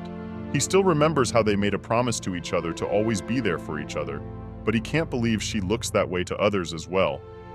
Whenever he goes missing, he uses the sight. However, that didn't mean he would be distant. On the contrary, he tried to be closer to her more often. Even now, he tried to get her away from Cled, if only on the pretext of the next class. Clede was annoyed. Still, he was in second place in this fight because Eden is Kitty's teacher. The next day, Kitty woke up. Every morning, you could see how big she had gotten, no longer needing gymnastics to grow soon. Lena kissed Kitty every morning and then groomed and helped Lady get ready. Then, too, she informed her that Mr. and Mrs. had returned to the manor today. Kitty was very glad. She wanted to tell them of her plans as soon as possible. If Jarian's henchmen show up, Kitty will have to say goodbye to this peaceful routine. It's a shame, but there's no choice. She must defeat this vile bastard by any means necessary, and it's not long before she finds out why Jarian, who abandoned her for production, suddenly has a sudden change of heart.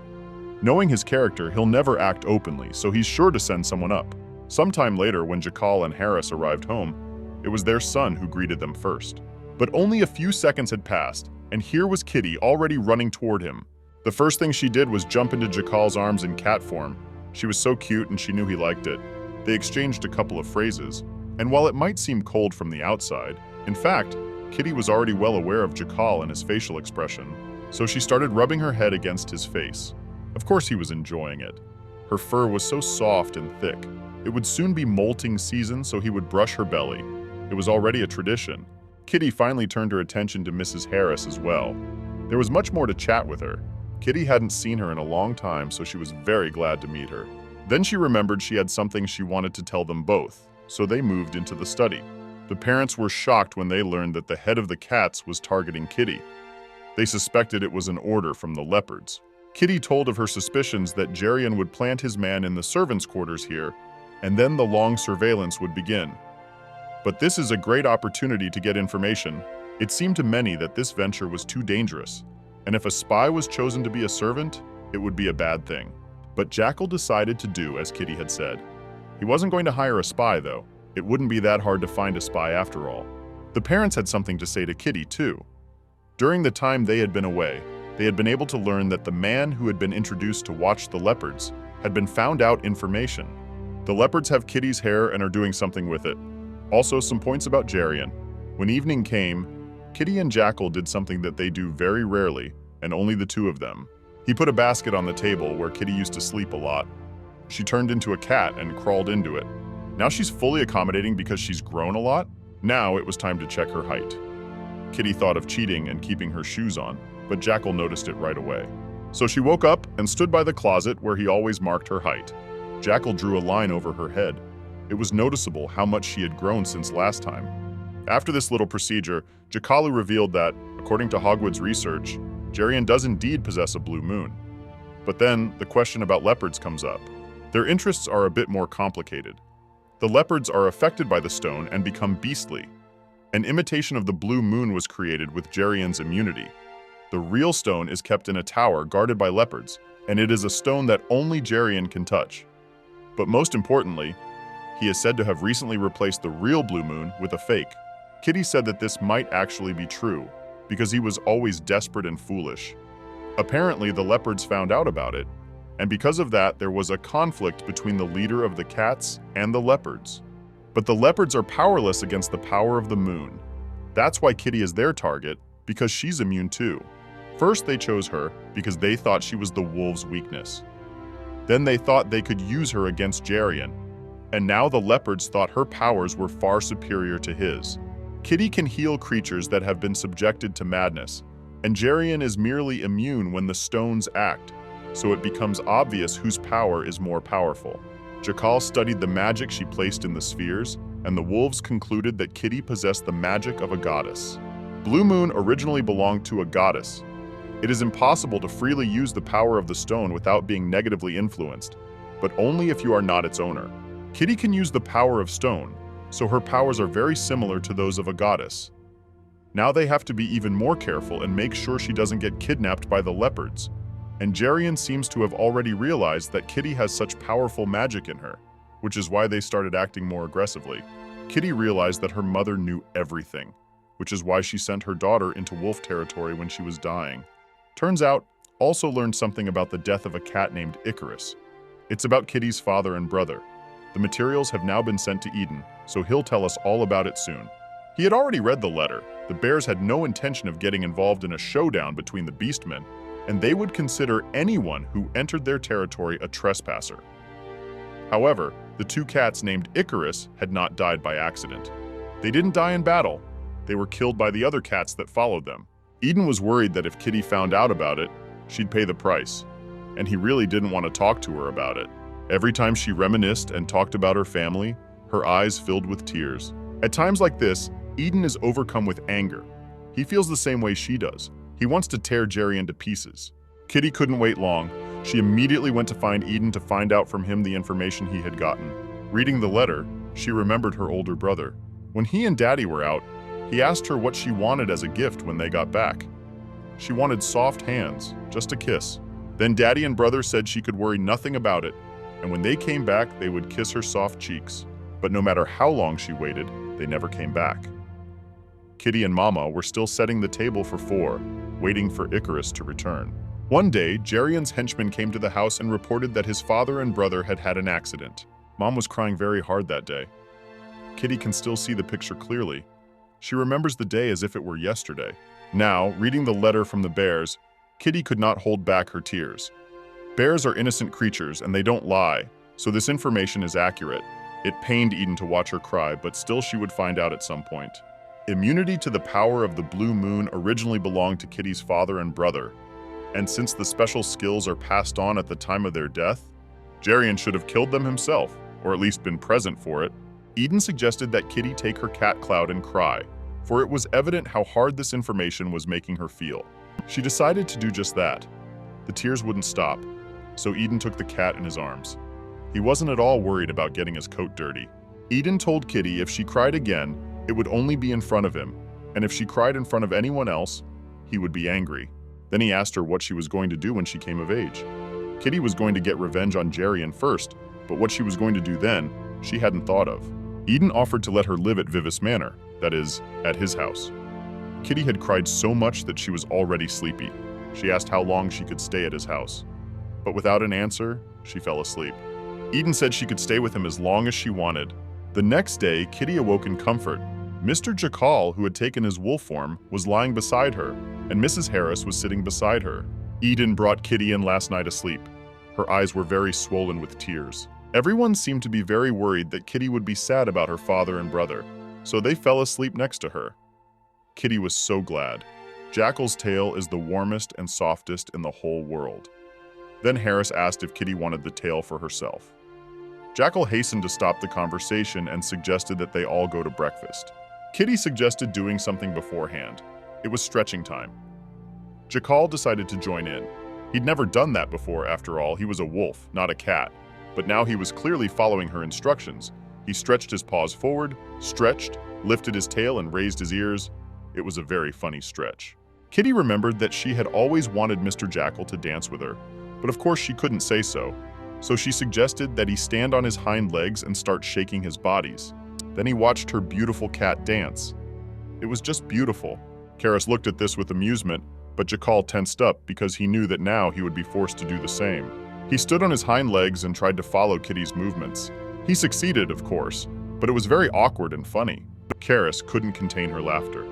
She hadn't joined in this morning's stretching and dancing, but she was happy to observe.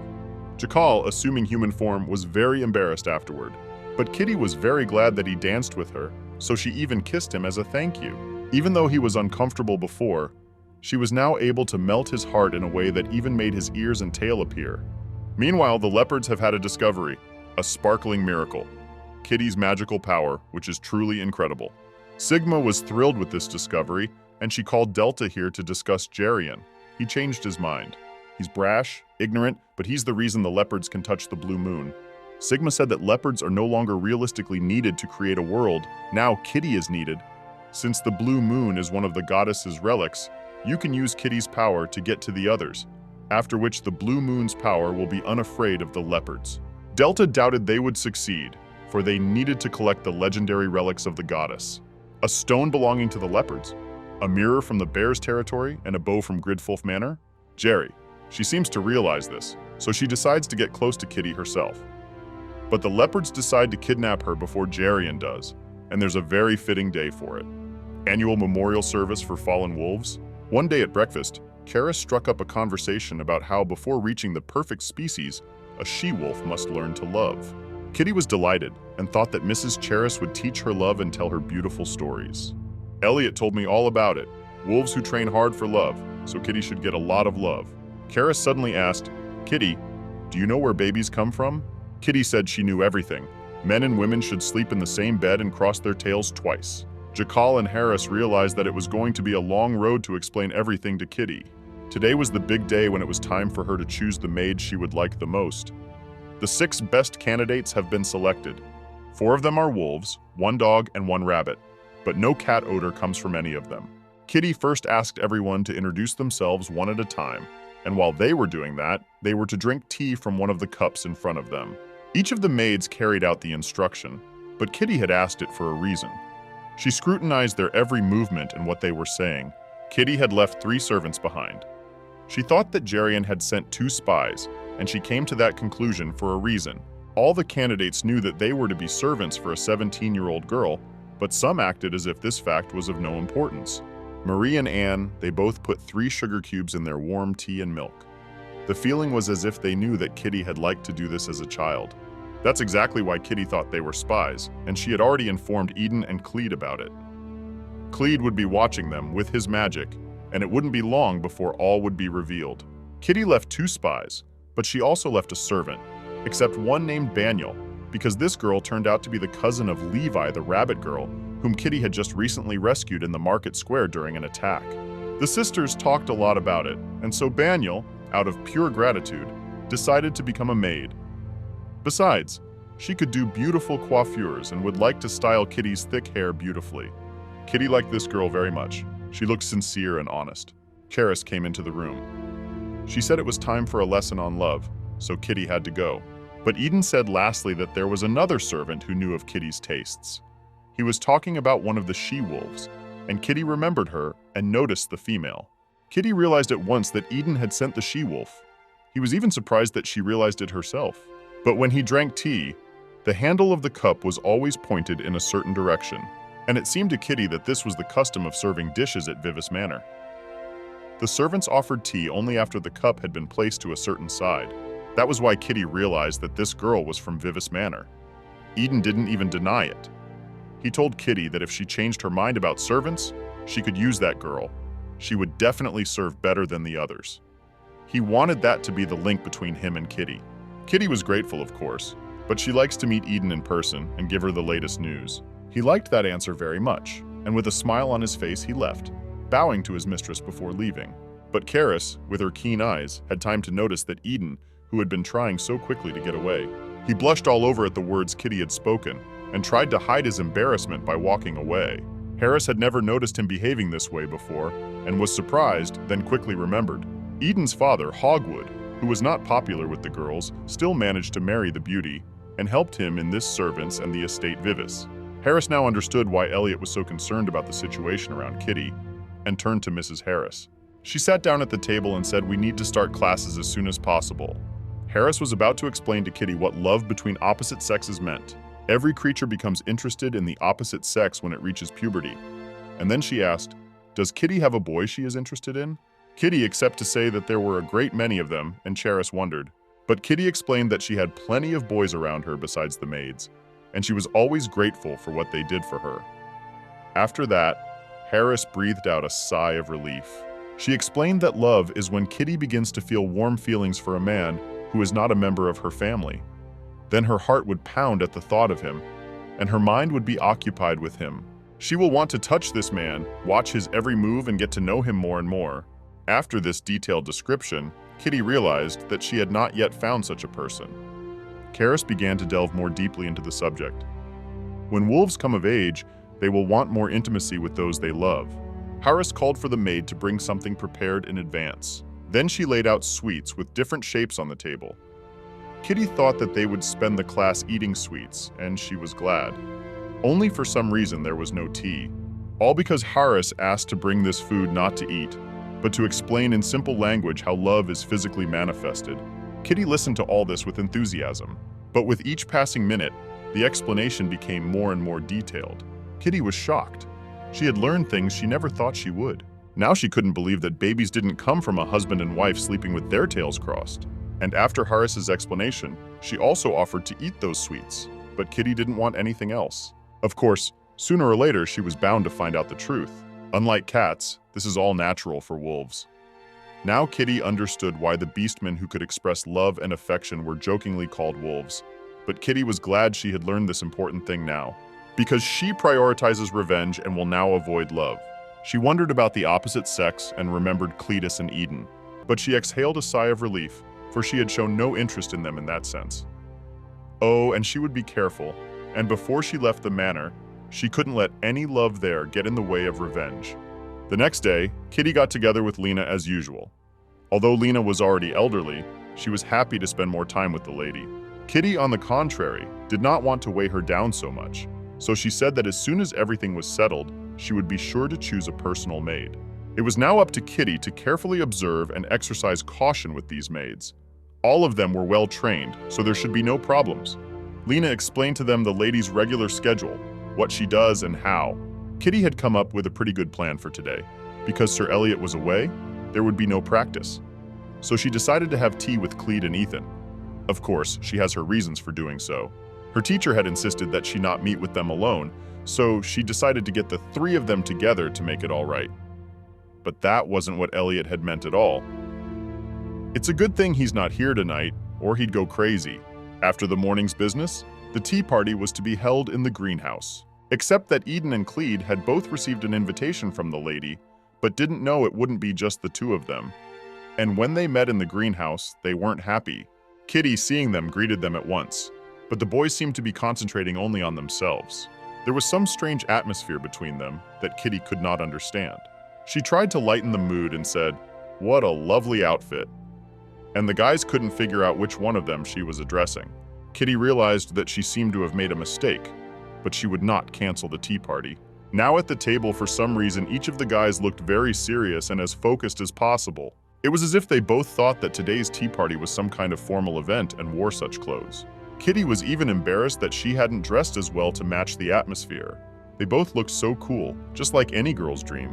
As soon as Kitty said this, both boys were slightly embarrassed. The maid brought the kettle over to pour fresh hot tea, but suddenly she smashed it. Hot water and shards scattered across the floor. The first thing everyone started to worry about was Kitty, lest she hurt herself. Luckily, she was fine. The maid who broke the teapot is Baniel. She obviously didn't do it on purpose and almost cried when it happened.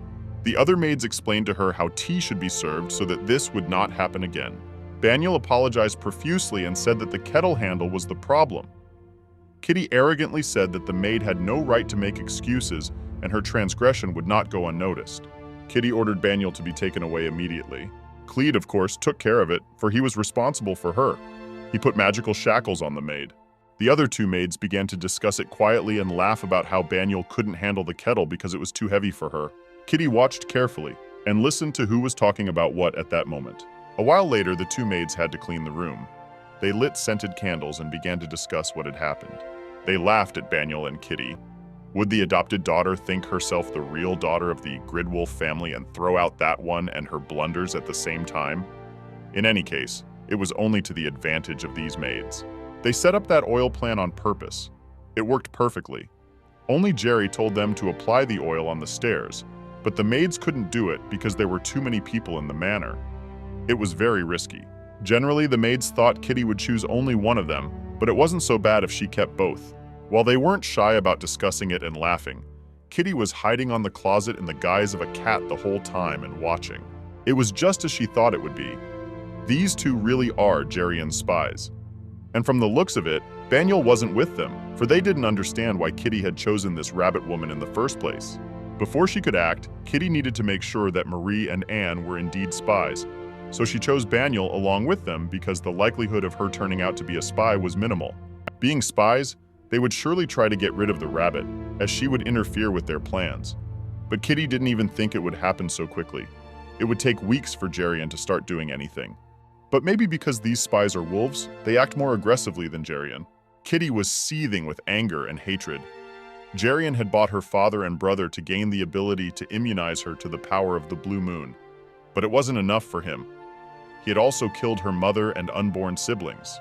Kitty knew, of course, that she couldn't hurt him with those clumps of fur, but she would definitely get her revenge on Jerrian anyway.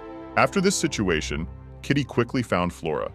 She asked that Marie and Anne be put in separate rooms, the farther apart the better, and also not to give them ink and paper. Of course, they will have writing supplies. However, using them, the information about Kitty will be different from the truth. Marie and Anne won't even know about it. The servants who have been in this manor for a long time have already heard that these two are spies, and Flora was definitely going to deal with them. These two would work for her, that is, without interruption. It's going to take a lot of work to get any information on the lady. Kitty gave full freedom of action over these servants, and after this went to the training ground.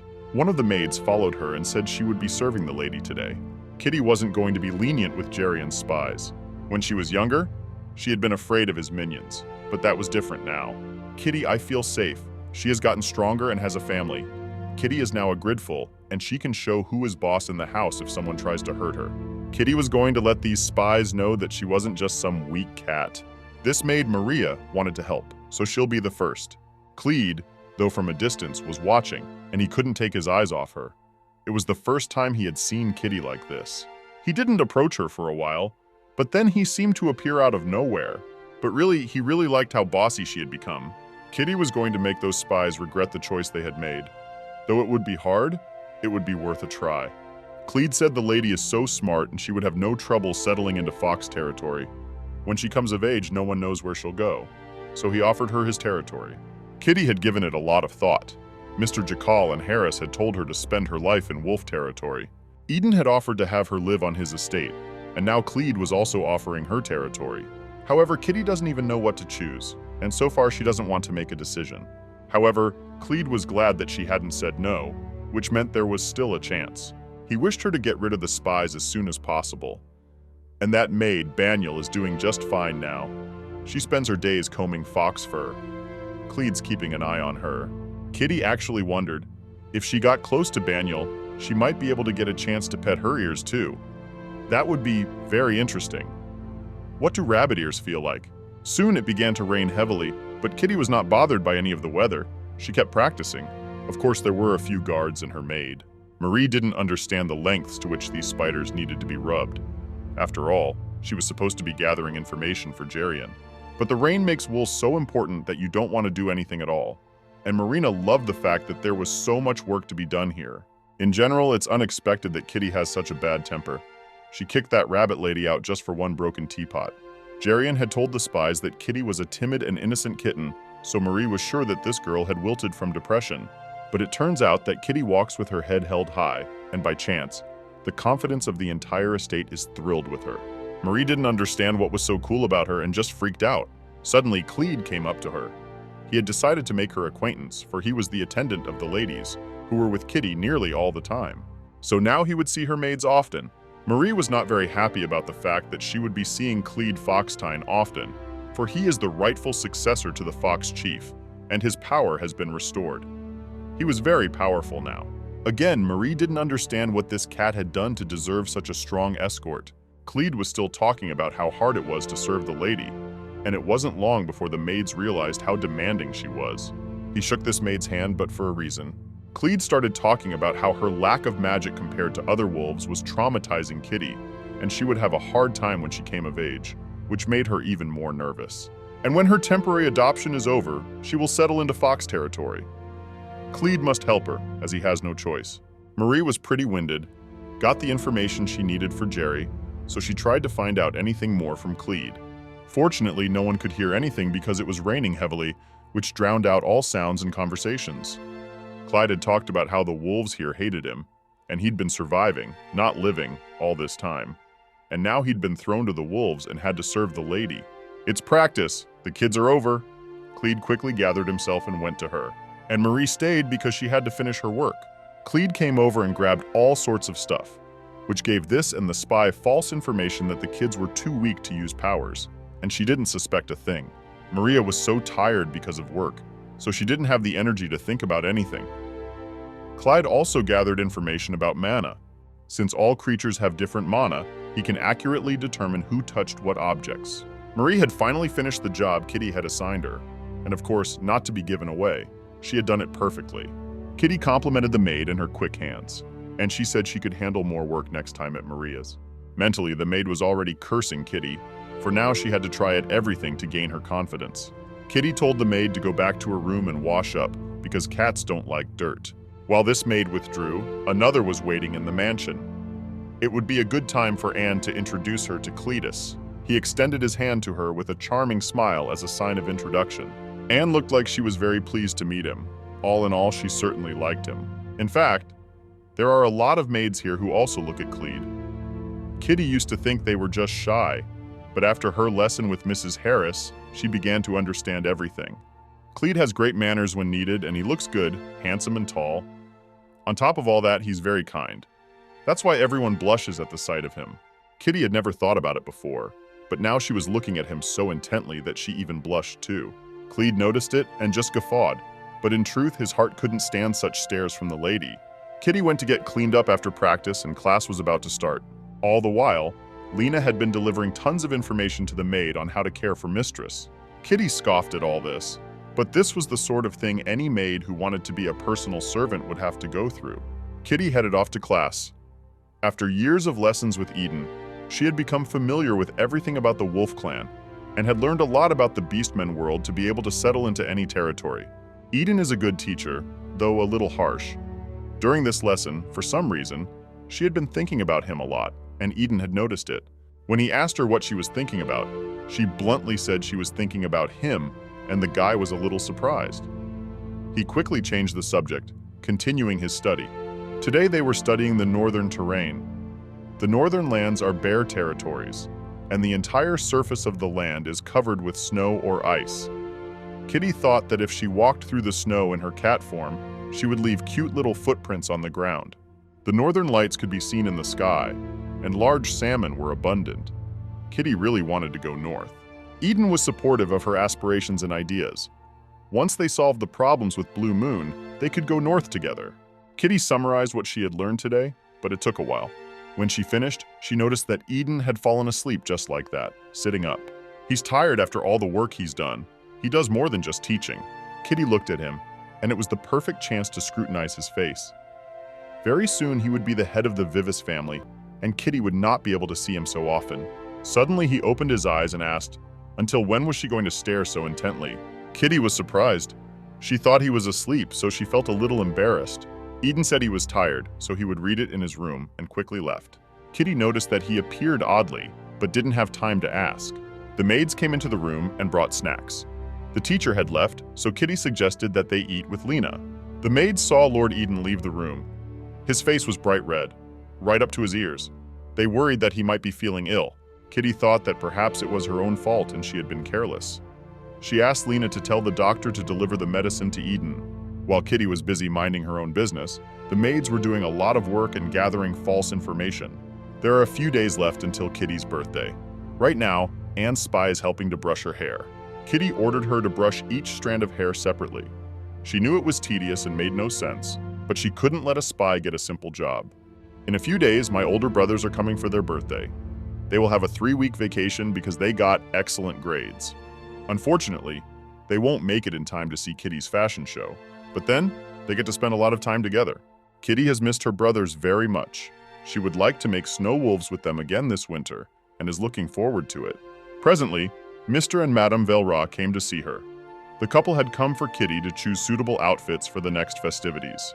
Kitty had not seen Madame for a long time and had grown very much since they had last seen each other. Madame with impatience when Kitty will finally become adult and will be able to visit her store with clothes. Elliot reminded him that they should start a fashion show for Kitty's birthday. Everyone tried to keep their cool so they wouldn't gasp when they saw Kitty's first outfit. So it was a cute lightweight outfit with padded booties. Very comfortable. Kitty asked what it looked like, but that question was unnecessary. Harris and Jackal just knew that money was meant to be spent on things like this. Harris decided to purchase this dress and boots in a few more mixes, just in different colors. Madame suggested adding fur jewelry, and Jackal thought about getting involved. She would look really cute in wolf fur. It felt like she was a child just a few days ago, and now she was so grown up. Her clothes changed quickly because Kitty grows up fast. Wondering how fast their children were growing up, even though they really wanted the twins to grow up sooner, because Theo and Dayon had gone through a rough puberty and their parents had a hard time remembering it. Theo began wearing cloaks and an eye patch, claiming that he would become the best black mage on the entire continent. His parents, of course, were supportive, only asking him not to wear that eye patch. And Dayon wanted to dedicate his life to music and become a dove that transmits a love tune. Unfortunately, a wolf can't become a dove, okay? Seems to have managed to skip Kitty's puberty. It's much easier with her. She's so cute. And now she's already tried on a new pink dress in which she looked very pretty. Pretty soon she will be an adult. There are 2 years left until her adulthood, and her parents are thinking about changing the age of adulthood to 20. That would be much better. Their Kitty is so cute. Harris sank back into the memory of the little girl coming to visit them. One day she was so adorable, and even though they couldn't help her, they took her into the family anyway. If that third child had survived, she could have been a good friend to Kitty. Jackal reminded his wife that they still had plenty of time. They were still young, and everything was just ahead of them. I wish time went slower. That way they could watch Kitty longer, whether she was happy or sad. How will she fall in love? Whoa, that's better not to. Suddenly, Eden came in to say something to Jakal and Harris. He simply announced that his father had returned the day before Kitty's birthday, and so Eden would be going to the mansion for a while to be with him. Kitty heard familiar voices. She was just now trying on a white dress. It peeked out and she said hello to Eden. That white dress was very pretty and even looked like a wedding dress, so Eden blushed visibly. The parents noticed it right away. Of course, their Kitty is very sweet and beautiful, but it seems that Eden's reaction is different. He was so badly embarrassed that he couldn't even stay near Kitty for long. He quickly tried to get through a few days. Harris told her husband about how Eden's father, their family's rich servant girl, was able to find such a beautiful wife. Then they began to think about the pairing of Eden and Kitty, but they didn't like that idea very much, so they immediately scrapped that option. It wasn't long before Clede came into the room to report that the twins had returned a little early. Kitty, as soon as she heard this, was overjoyed at the return of her brothers. Clede saw her in such a beautiful outfit, and his heart began to beat more frequently. He blushed visibly. The parents didn't expect this guy to be in love with Kitty too, only he was acting differently, not like Eden. At first, he just complimented her on how much the dress suited her. It seemed like that was enough. But then he held out his hand and began to make some sweet speeches. The parents immediately remembered that it was actually a fox, and he was now trying to use his tricks. They couldn't let that happen. So of course, they approached Kitty to stealthily lead her away from Clede. In fact, we should go to greet Theo and Dion. Clede, of course, noticed that something was wrong. But then, the couple let him know with their looks that it was time to leave. Theo is a tall, neat, nice guy. And Dion is almost the same, only more cheerful. They were already waiting out front. Kitty hadn't seen her brothers in so long, and they missed her too. Kitty, as usual, turned into a cat and ran toward them. Theo spun her around first. And then Dion gave her a big hug. As time went on, she became even cuter and fluffier. Kitty kissed her brothers because they were back, and they literally blurted out in a puddle of happiness. They each grew up, and Kitty decided to brag about how hard she worked to become independent at all times. Her parents and brothers were surprised to hear this. Kitty said she was in a great hurry to make it to her majority. Her brothers immediately cried. Apparently, she had talked about independence too soon. Why did everyone always try to talk her out of it? She didn't understand it. Kitty decided that she would tell them more about her plans so that they would understand and not worry anymore.